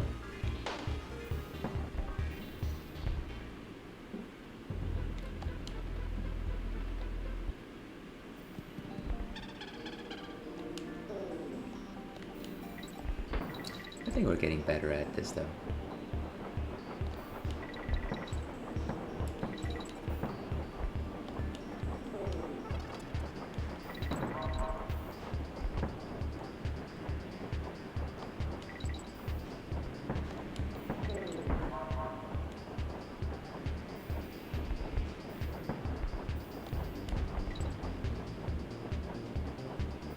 And dodge this chump.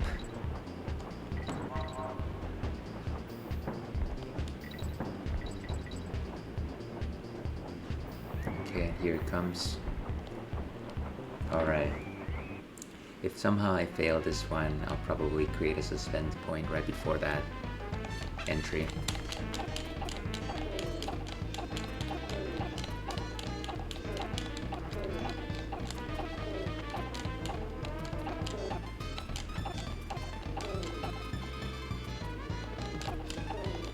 Okay, I think that's it for these.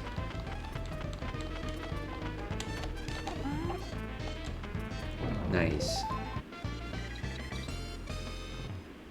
Okay, and so the second one is at the DK Hero coin, which is in a wooden tunnel after the checkpoint, so we're fine with collecting that.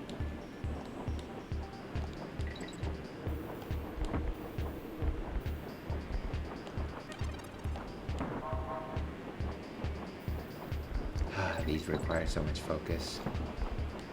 Wait, I thought...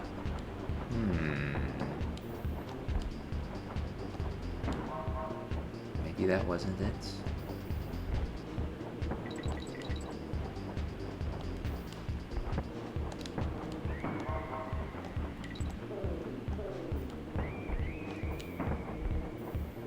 way too close for comfort.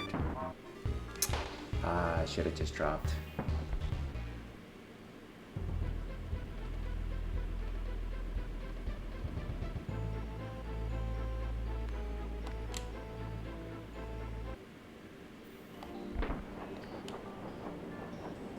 And at least for the second bonus stage, it is suggested that I need to follow along with a clang, so let's see if I can guess where that is.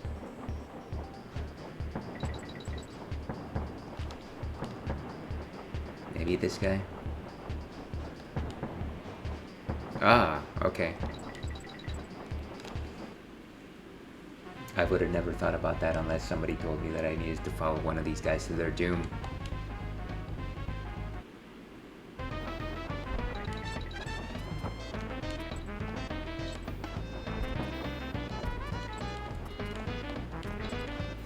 Oh, come on, that was painful.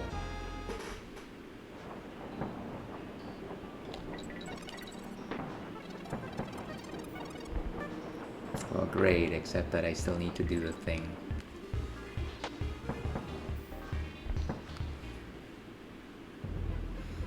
Well, I do have the hero coin, so that explains why that's missing. Let's just do that bonus stage. Follow the clang to its doom. Or cart. I'm surprised that the creators of Donkey Kong Country series found K names for every single gremlin.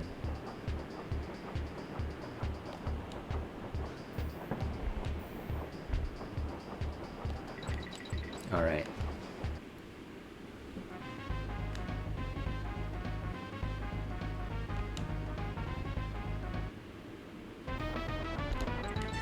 And I guess it's just a bit more expedient.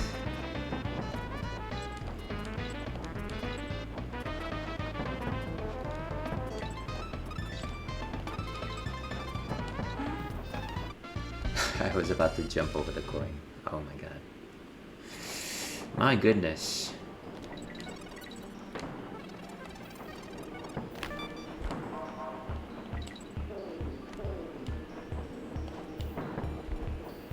Alright, just finished the... Fortunately, I don't think we actually have to finish for us to get that checkbox. Yeah, so got the exclamation mark and got the DK hero coin, so good. So we're gonna take a quick 5-minute or so break. I'm gonna go find something else to drink, take a bio break. I'll see you on the other side for the last third of this stream.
Okay, and we are back. Welcome back to the Ales and Fails Twitch stream.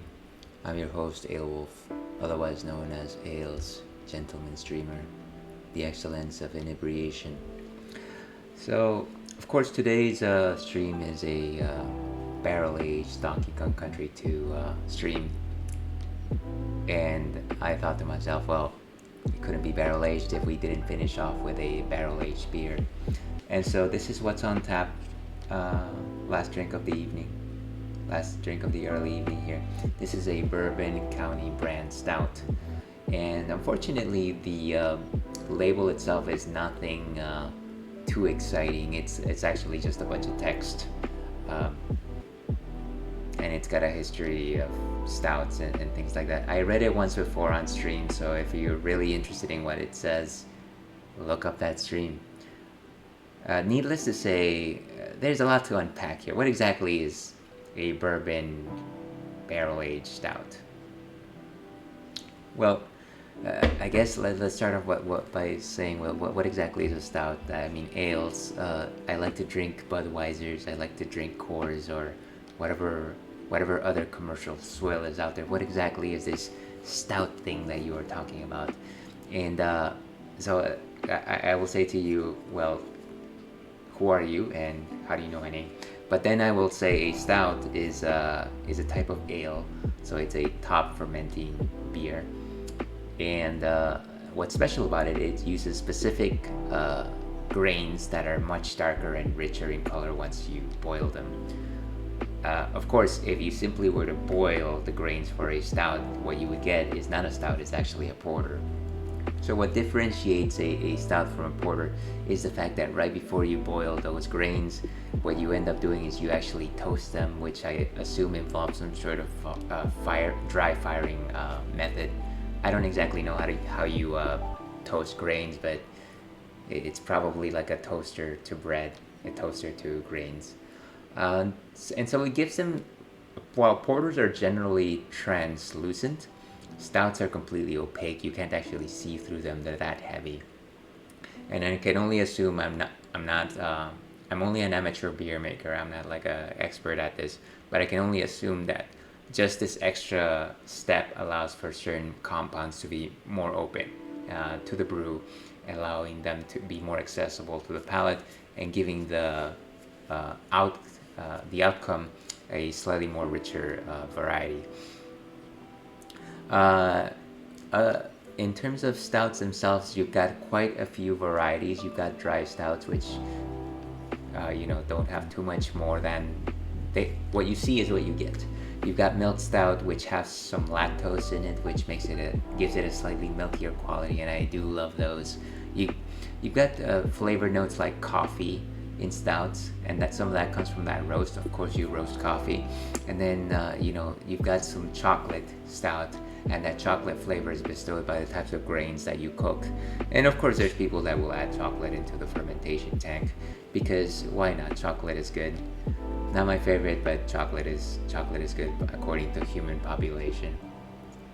Now, in terms of what exactly a bourbon barrel aged stout is, well, I am not a spirit connoisseur, but bourbon is a spirit made out of grains. And I believe bourbon specifically is something that you get by making a percentage of that concoction be corn as opposed to just barley. And I think you need like a certain percentage of corn in order to call it bourbon. What's nice, I've had bourbon in the past, of course. And of course, I say that as if it's a given fact. Hey, by the way, everyone, I have had bourbon in the past. But what I feel it differentiates bourbon from other spirits like whiskeys is the fact that it's got that slightly sweeter nature to it, and I can only assume that it comes from the corn itself. I don't know, again, I'm not really a spirit drinker. I drink my vodka every once in a while. I like my cinnamon whiskey on my ciders. That's as far as I go. So, what you do is you take a beer, you ferment it in a barrel that used to house bourbon, and you age it in there. And what that allows the beer to do is absorb some of the properties of that bourbon, which gives the beer itself a little bit of a more uh, like a maltier, mapley type of flavor. It's quite rich, it's quite sweet. It kind of just claws at you at the back of your tongue as you're drinking it. Like, it makes for a very fulfilling experience. I feel it's almost like the finalized realization of what you should do with a stout. And that's not just my opinion. I feel like a lot of stouts are aged specifically in bourbon barrels. Maybe it's just a part of the country that I inhabit. But yeah, let me know if I'm wrong. I'd certainly love to hear about other stouts aged on different things. I did drink recently a stout that was aged on rye barrels, rye whiskey that is. So that was a little bit different. Anyways, that's a lot of nonsense from me. Let's go ahead and taste what this thing is like. This barrel aged stout. Of course, young boy Churro is over here just being frustrating, because that's what young boys do. Let me go ahead and pour this. And so hopefully I don't mess myself. And like I said, stouts are largely opaque.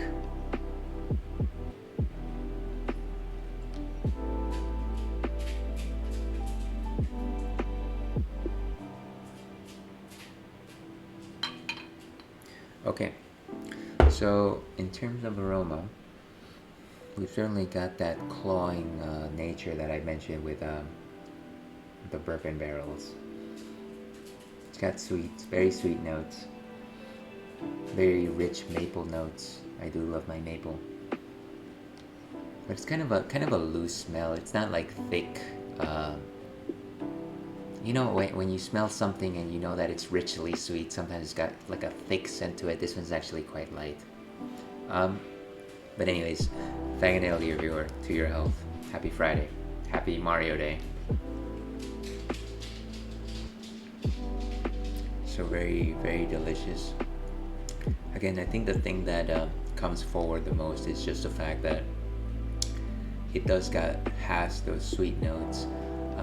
It's almost like a creamy flavor, a creamy mouthfeel, if you will. Mouthfeel, I know that that's a taboo word, but here I'm using it. And definitely some of those sweet notes from the maple are definitely coming through. I enjoy this. It's actually quite good. It seems like it's aged quite well, and the way that you determine how well something has been aged is how well the flavors actually meld with one another. Is it balanced, or is it jarring in one way or the other, you know? So yeah, definitely aged for a good amount of time. Yeah, and in terms of body composition, not as thick as you would expect from a standard stout. I would say a body of 3 out of 5 more than anything else.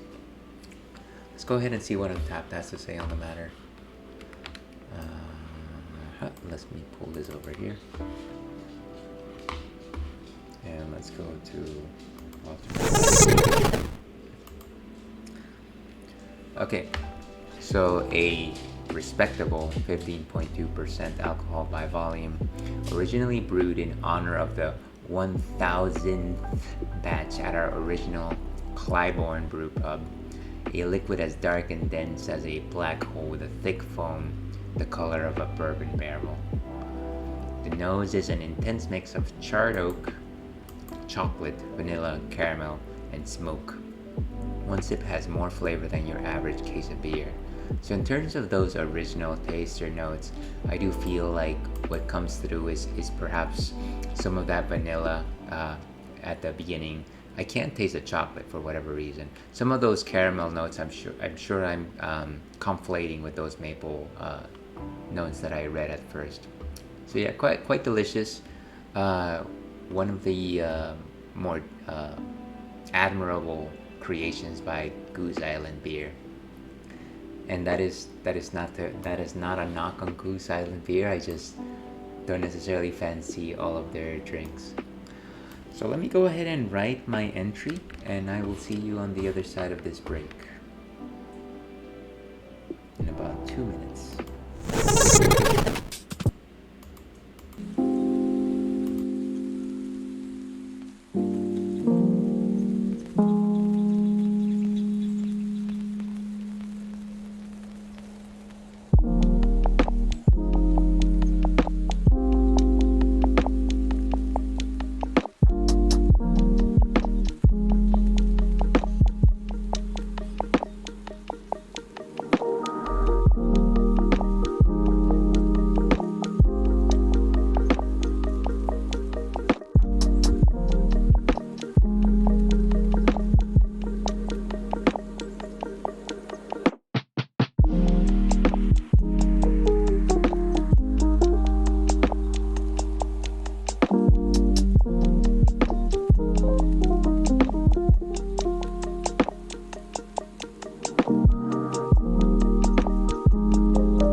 stickers updated, so everyone popping in on stream will know exactly what I am drinking. Clearly, that's the first thing that most people wonder when they jump on stream. It's like, what? Hey, why is this guy wearing all this pink stuff and goggles? Also, what is he drinking? Right? So, we're back on Donkey Kong Country 2, and the objective here is to 102% this game. Next level is Bramble Scramble, which is everyone's favorite. This is another Bramble level with, I believe it's Squawks, and it's got everyone's favorite theme. And I've got neither the hero coin nor all of the bonus stages. Let's see if I can find this on the wiki. Bramble Scramble. So the hero coin is just beneath the star barrel. Kongs must jump through a bramble on the right to land on a small wooden platform with a lone banana. Okay? And in terms of bonus stages, there's exactly one. Around the start of the level, we must use the team up jump. So let's see if we can find it.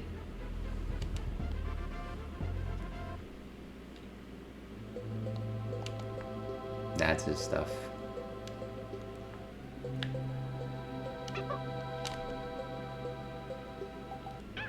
That's not the stuff.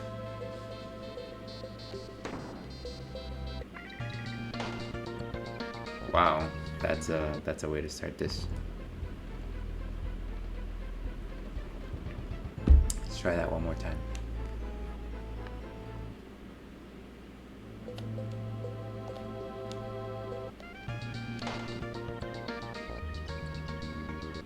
What was I supposed to know that? Okay. Clearly the stout is dulling the senses.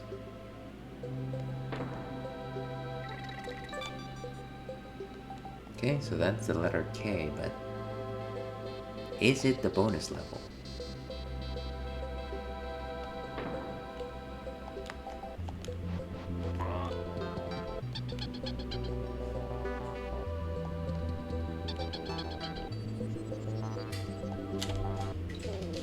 Nice.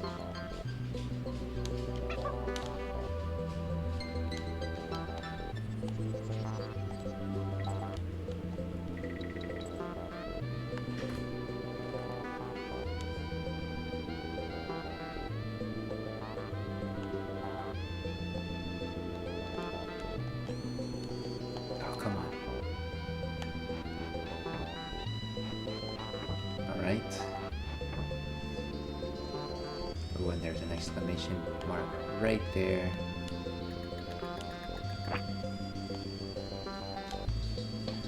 So maybe we need to do...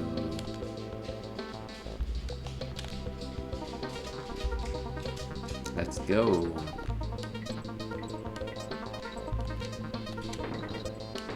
There's our bonus stage.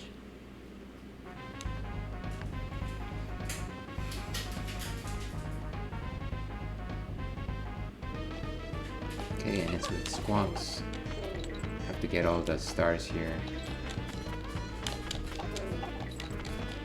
Would have been easier to simply just kill all these punks, but...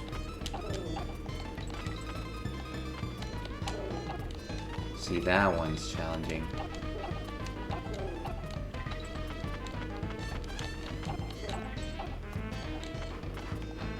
Four more.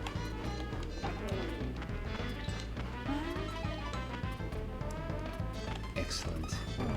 Oof. Okay, so that was the one bonus stage. The next one should be closer to the star barrel. So it's gonna be a while, folks. One way to go.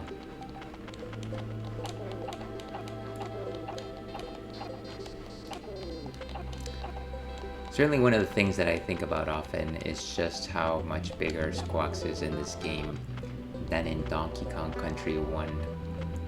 Essentially, back in DKC1, Squawks was your glimmer, so he was just tiny and followed you around carrying a flashlight.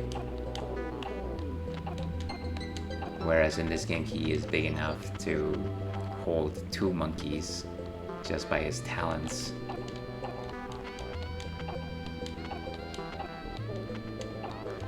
Maybe that was the size differential all along and you never really noticed it.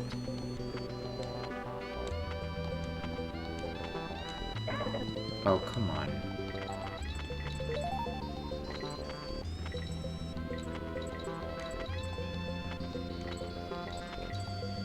It looks like I can be on the floor here. Which tends to change every once in a while.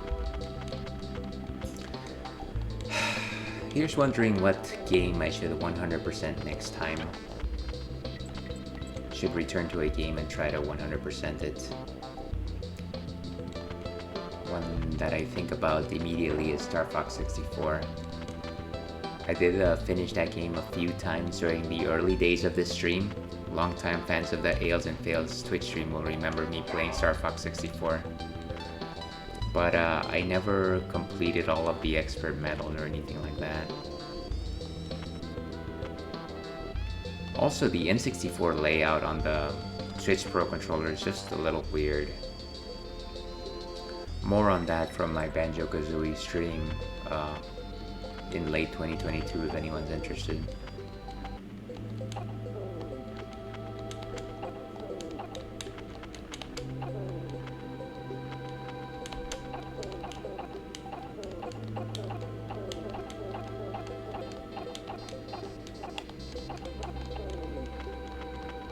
There was definitely a feeling back in the day when I was a young man that throwing enough coconuts at those red zingers would eventually kill them.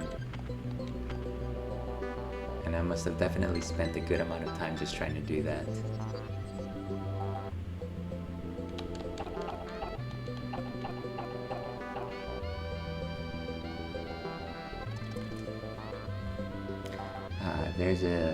There's a theme to get buzz to. It's definitely this one.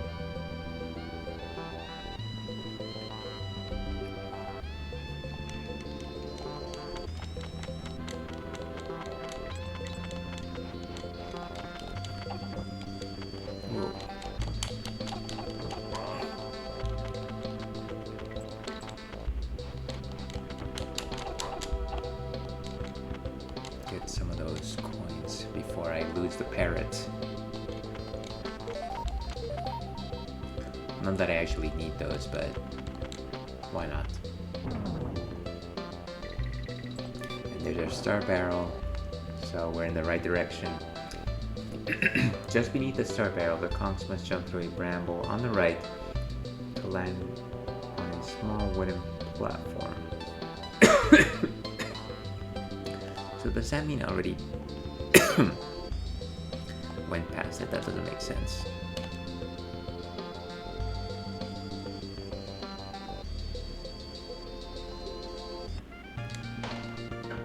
No, that couldn't have been it. There must be something afterwards.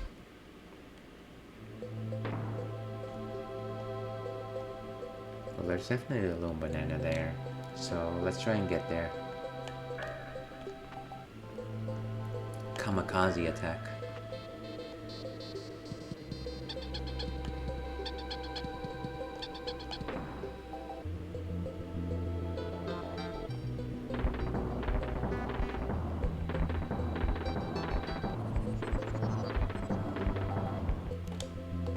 So somehow must get to the other side.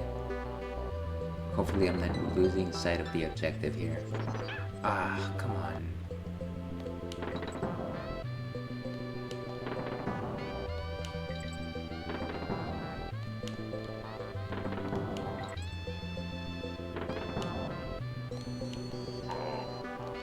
Okay, so I think this is it. Wait. Huh.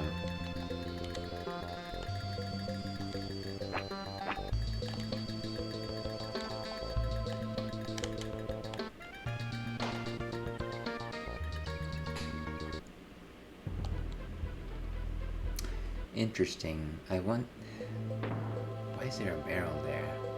I'm actually quite confused. So that's That's where I assume I need to go.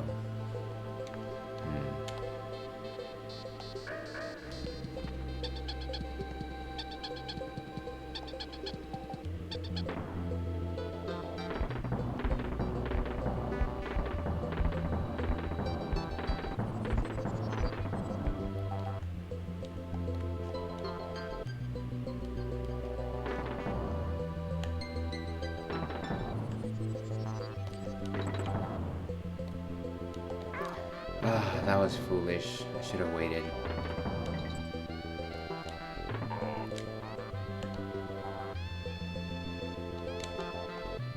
And then I suppose it's somewhere around here. Is it the drop? No, it doesn't look like there's a clearing. Okay.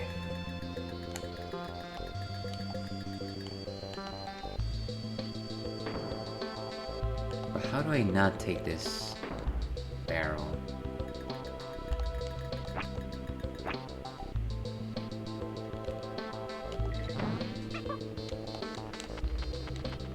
Doesn't seem like I can go back at this point.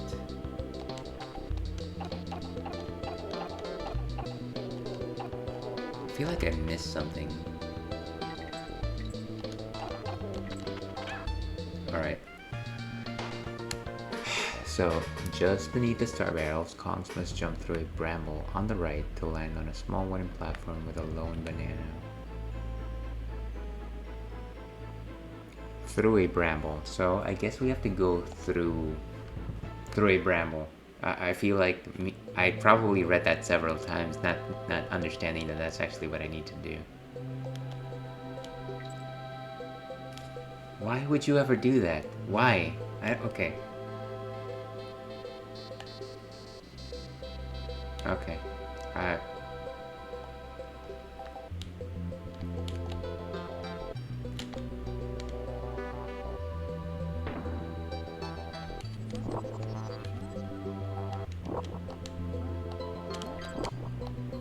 This is probably the first time in gaming history that I've done this particular level. Oh, sorry, particular bonus stage, because this just doesn't ring any bells. But it's kind of funny how you can revisit certain things that you thought you knew back and forth in your early life, and actually there are things that you never really noticed.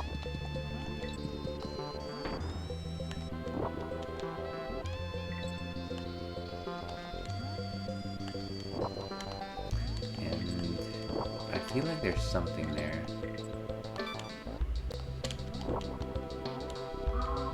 Wait. Okay, so there must be an invisible wall there as well.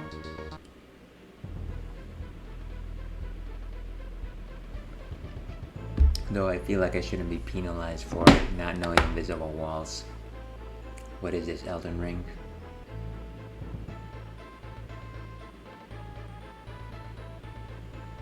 Okay, and we're getting close to our Cinderella time here, folks. Let's try and finish this level and see... Well, maybe like 20 more minutes. Maybe like 20. Wait, I thought I just went through it just now. Did I miss something? Okay. Maybe it's a lower invisible wall?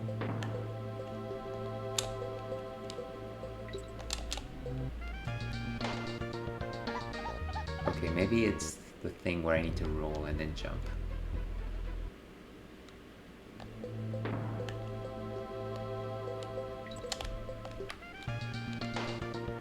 Maybe I'll create a suspend point right here because things are not looking good.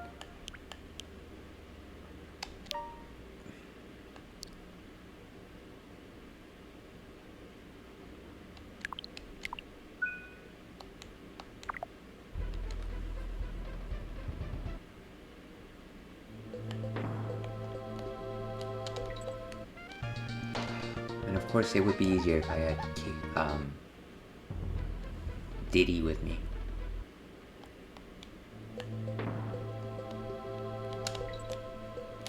Okay, there he goes.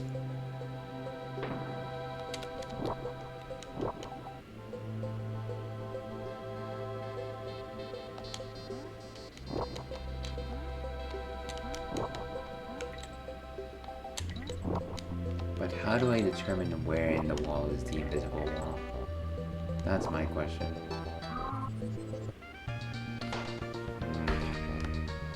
Okay, let me see what else it says here. So just beneath the star barrel, jump through a bramble onto the right to land a small wooden platform. Kongs must jump across a bramble gap to land on the other wooden platform. Squidder's animal barrel appears above the platform. As Squidder, it must create web platforms to go up a path featuring numerous banana and 2 banana coins. About midway up the path, directly left of the banana coins, a lone banana hovering between a bramble on the left. Squidder must carefully create a web. Okay, so it is an invisible wall, and in theory, it should be marked off by a banana. So why am I not seeing that? Let me load that suspend point.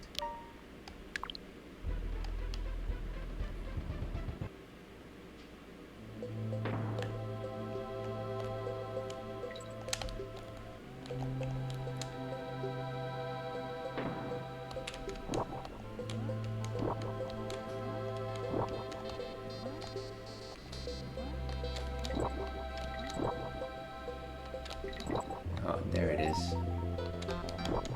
Why didn't I see that before?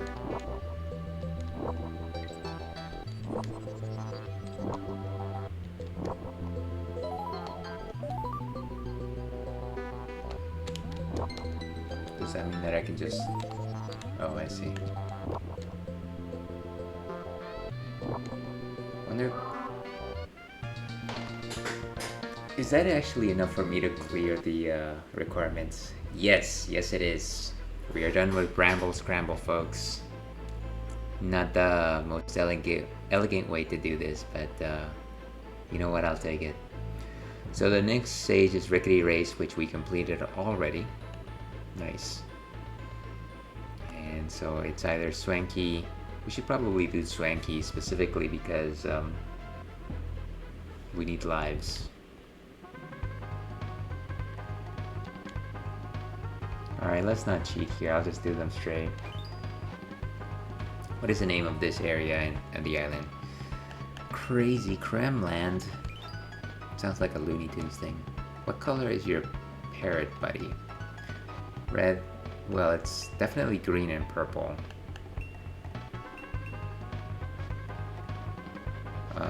Wait a second.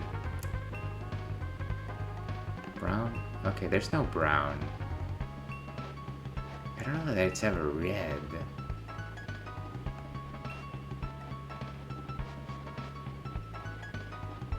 It's green every once in a while. Huh. Am I thinking about the wrong animal, buddy? Have I imbibed too much, folks? Or maybe it's actually talking about the colorations of the green one. It does have red, green, and yellow. Of course, I was overthinking the question. What is the name of the two companies that produced this game in Donkey Kong Country? Kremsoft, of course.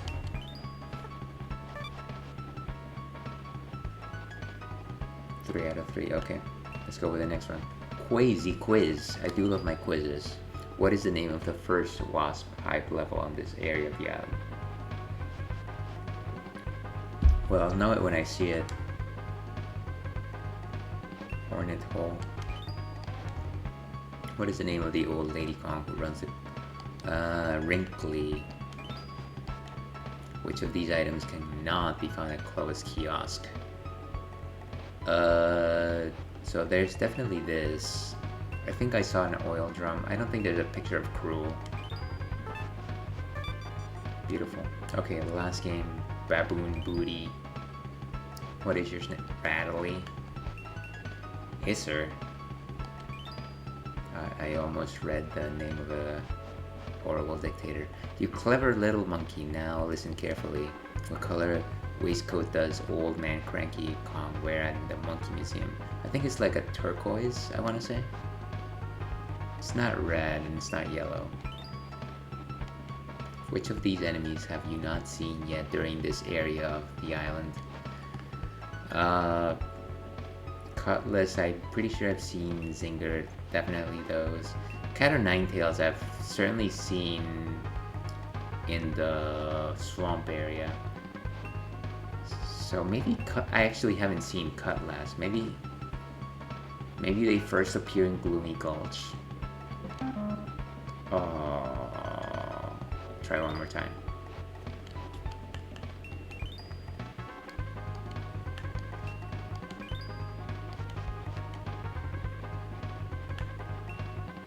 I guess it must be the Cat of Nine Tails then.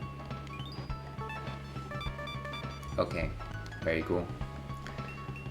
So enough lives, let's get out of here.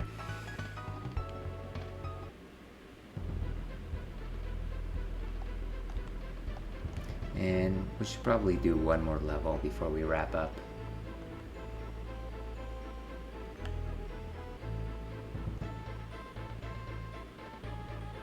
Mudhole Marsh, so it's one of these swampy areas.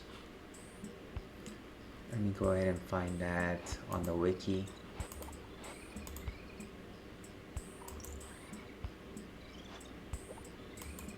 So it's got 2 bonus areas. Hero coin is one of the end of level target prizes. Okay, so that one's going to be challenging.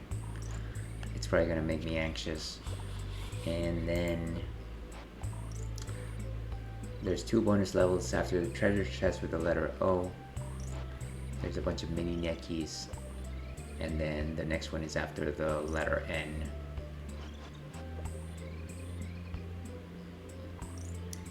And that one involves a cannonball. So lots of things to do here.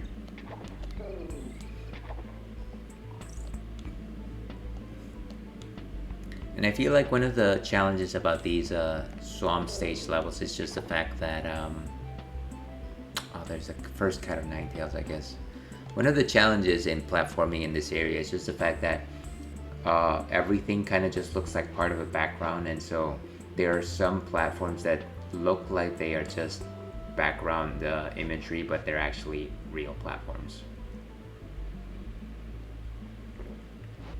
And of course, it doesn't help when you're trying to make tall jumps and you see them at the bottom of the screen, and it's like, oh, was that like a bunch of reeds, or was it actually a platform? And you don't know. You don't know, and you're like, what's going on here with...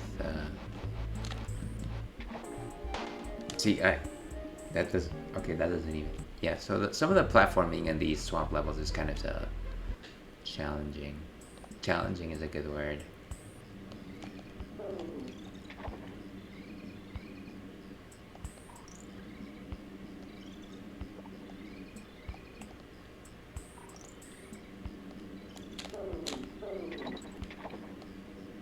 Oh, I thought maybe there was something a bit more to that. No way am I going with this chump.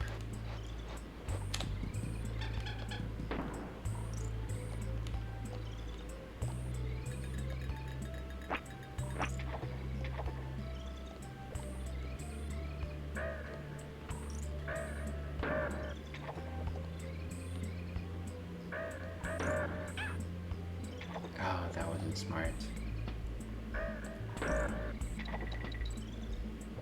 Practice for later, I guess.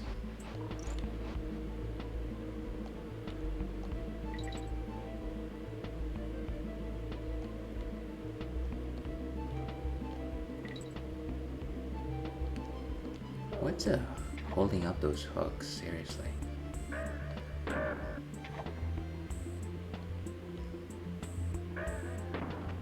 Oh, nice. I didn't actually realize that that was a DK barrel.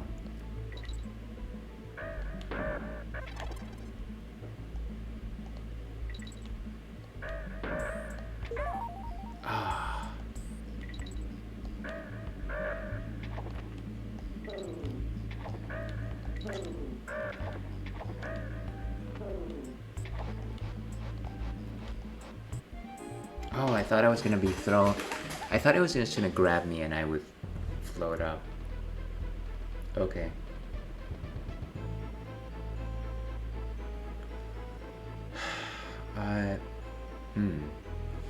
How do I compel that Cat of Nine Tails to shoot me up there? A strongly worded letter, a small token of appreciation perhaps, a gift card to the local Starbucks. Wait, so how do you actually... I thought you simply had to approach it and then it sucked you into its vacuum. Am I thinking things incorrectly? Maybe I need to roll into it?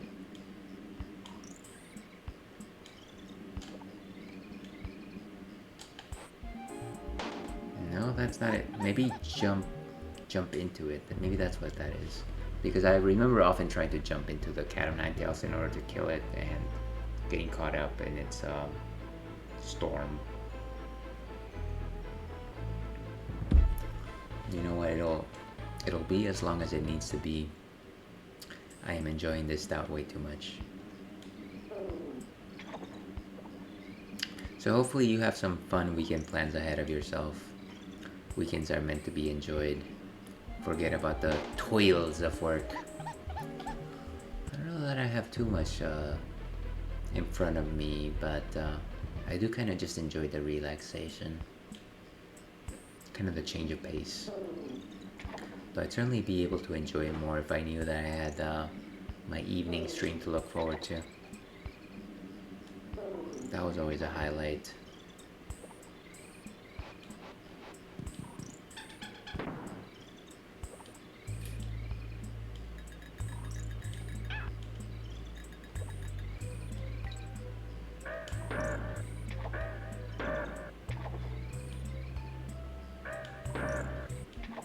Wow.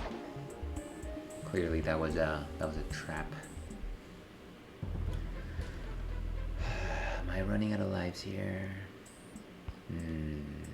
It's not looking good, at least.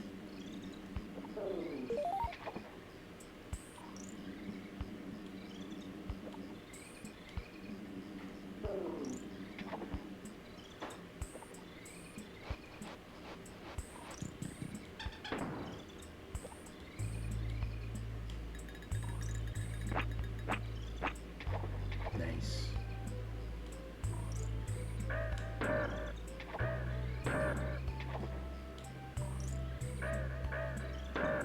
Hey, that's how it's done.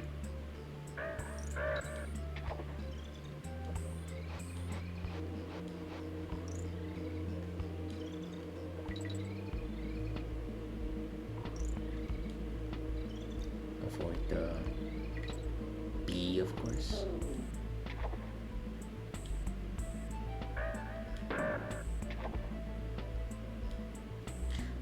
Is up there actually.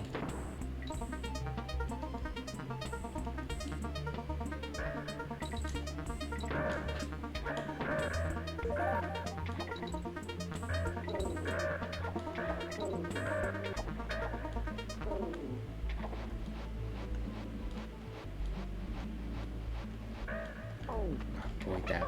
Okay, excellent. Okay, let me please get it on the first time. Collect the stars. We will be counting stars.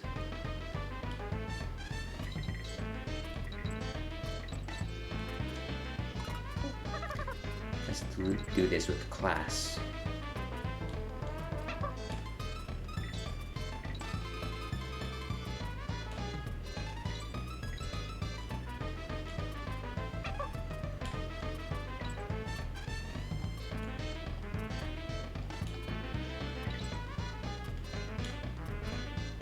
Oh, come on.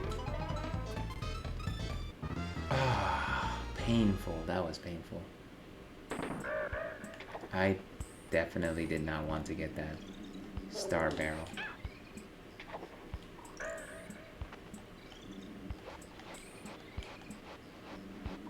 Okay, well, all my chances to actually get the thing are gone.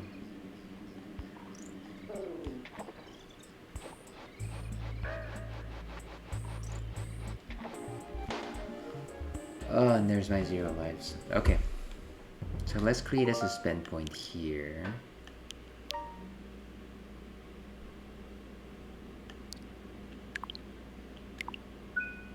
And keep trying this one up until Let's try it a couple more times. It's fine.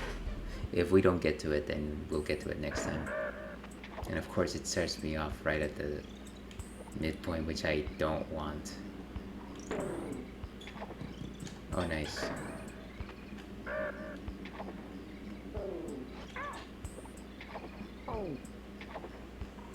Again, not the desired outcome. Let's load that suspend point, of course.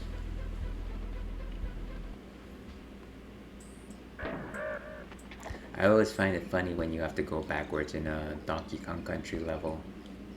It's almost as if it assumes that that's not... Oh, that was painful.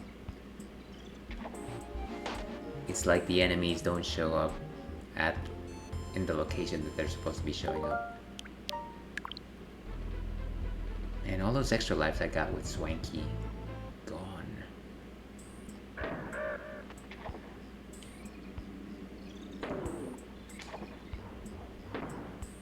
Okay.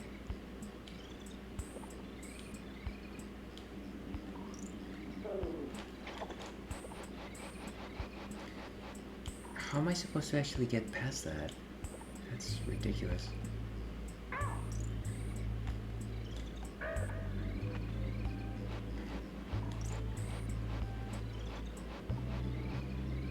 Maybe try to hope. Wow. I almost feel like at this point I might as well just restart the level, because this is never going to be the ideal location to start the challenge.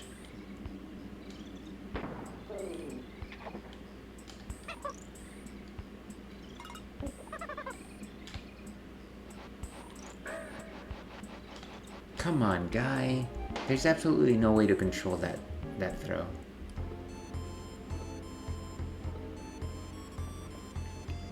Maybe what I'll try to do is actually throw my partner into the cat before I even see it. Maybe that'll make a difference. When in doubt, throw your significant other into the danger zone, I say.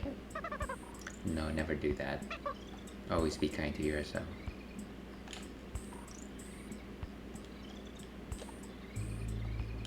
Alright, we're just gonna have to do it. Okay. So, create a suspend point right here. And this might be the last greatest thing that we do.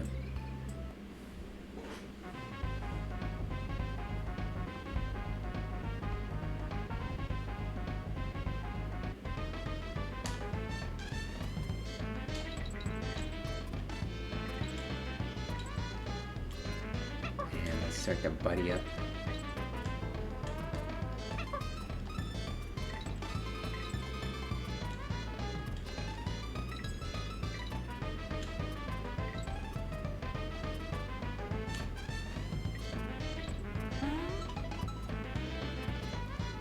And got it. Nice.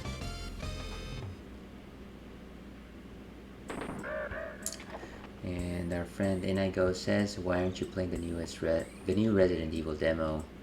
Now interested? Not interested? So that's actually what is it? Is it the new demo for a Resident Evil 4 remake? Is that what that is, or are we talking about the latest installment? I know that one of those was actually coming out pretty soon.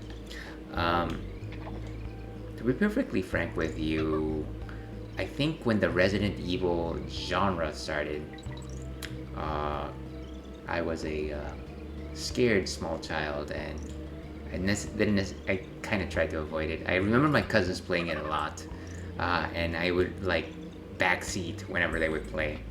And then for whatever reason, I never got into it. I don't know that I'd be, any more confident at this stage in my life. I certainly don't like avoid scary games anymore. But yeah, that's the only reason why I'm not currently playing any Resident Evil game. But what's your experience like? Are you playing it?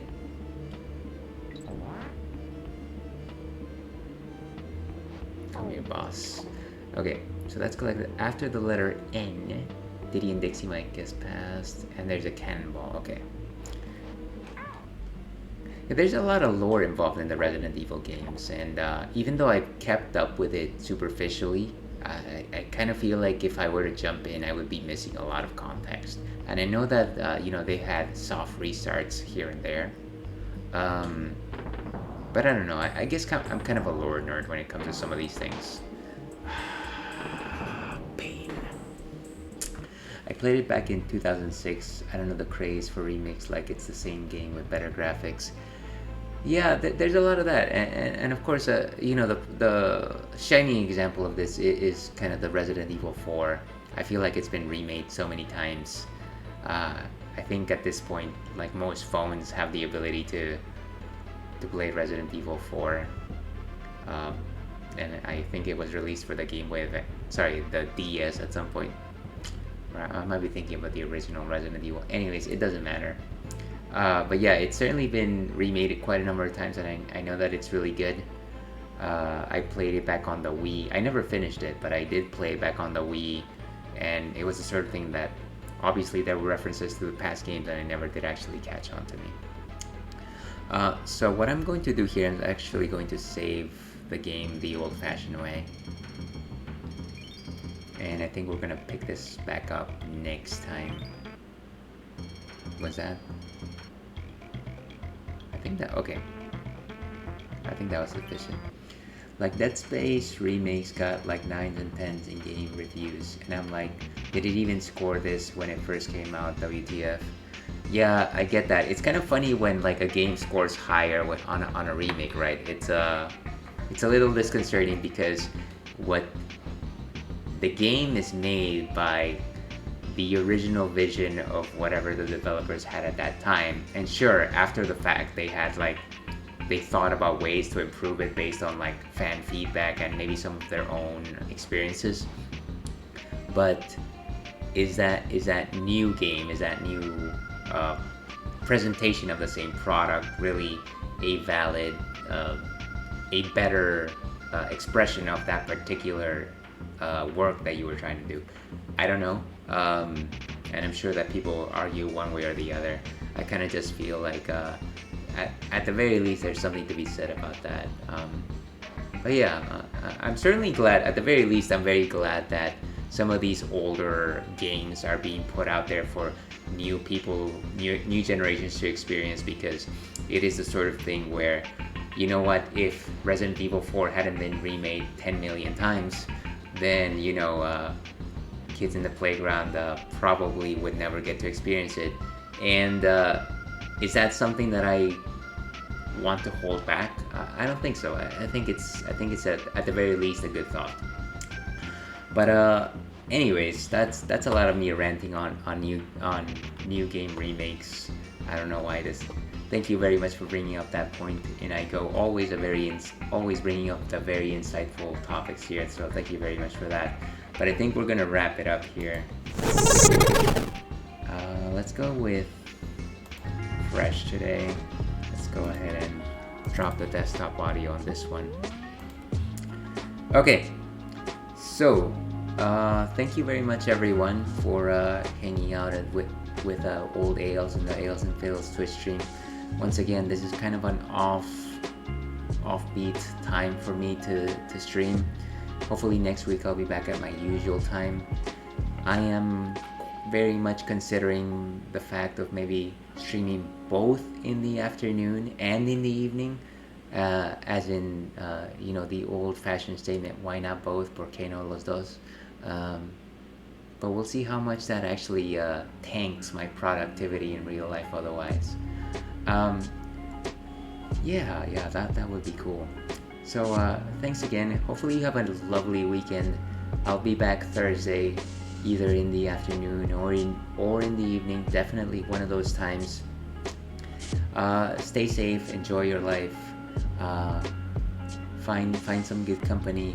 Enjoy some good eats, good drinks, and I'll see you next time. Stay thirsty, Elkin.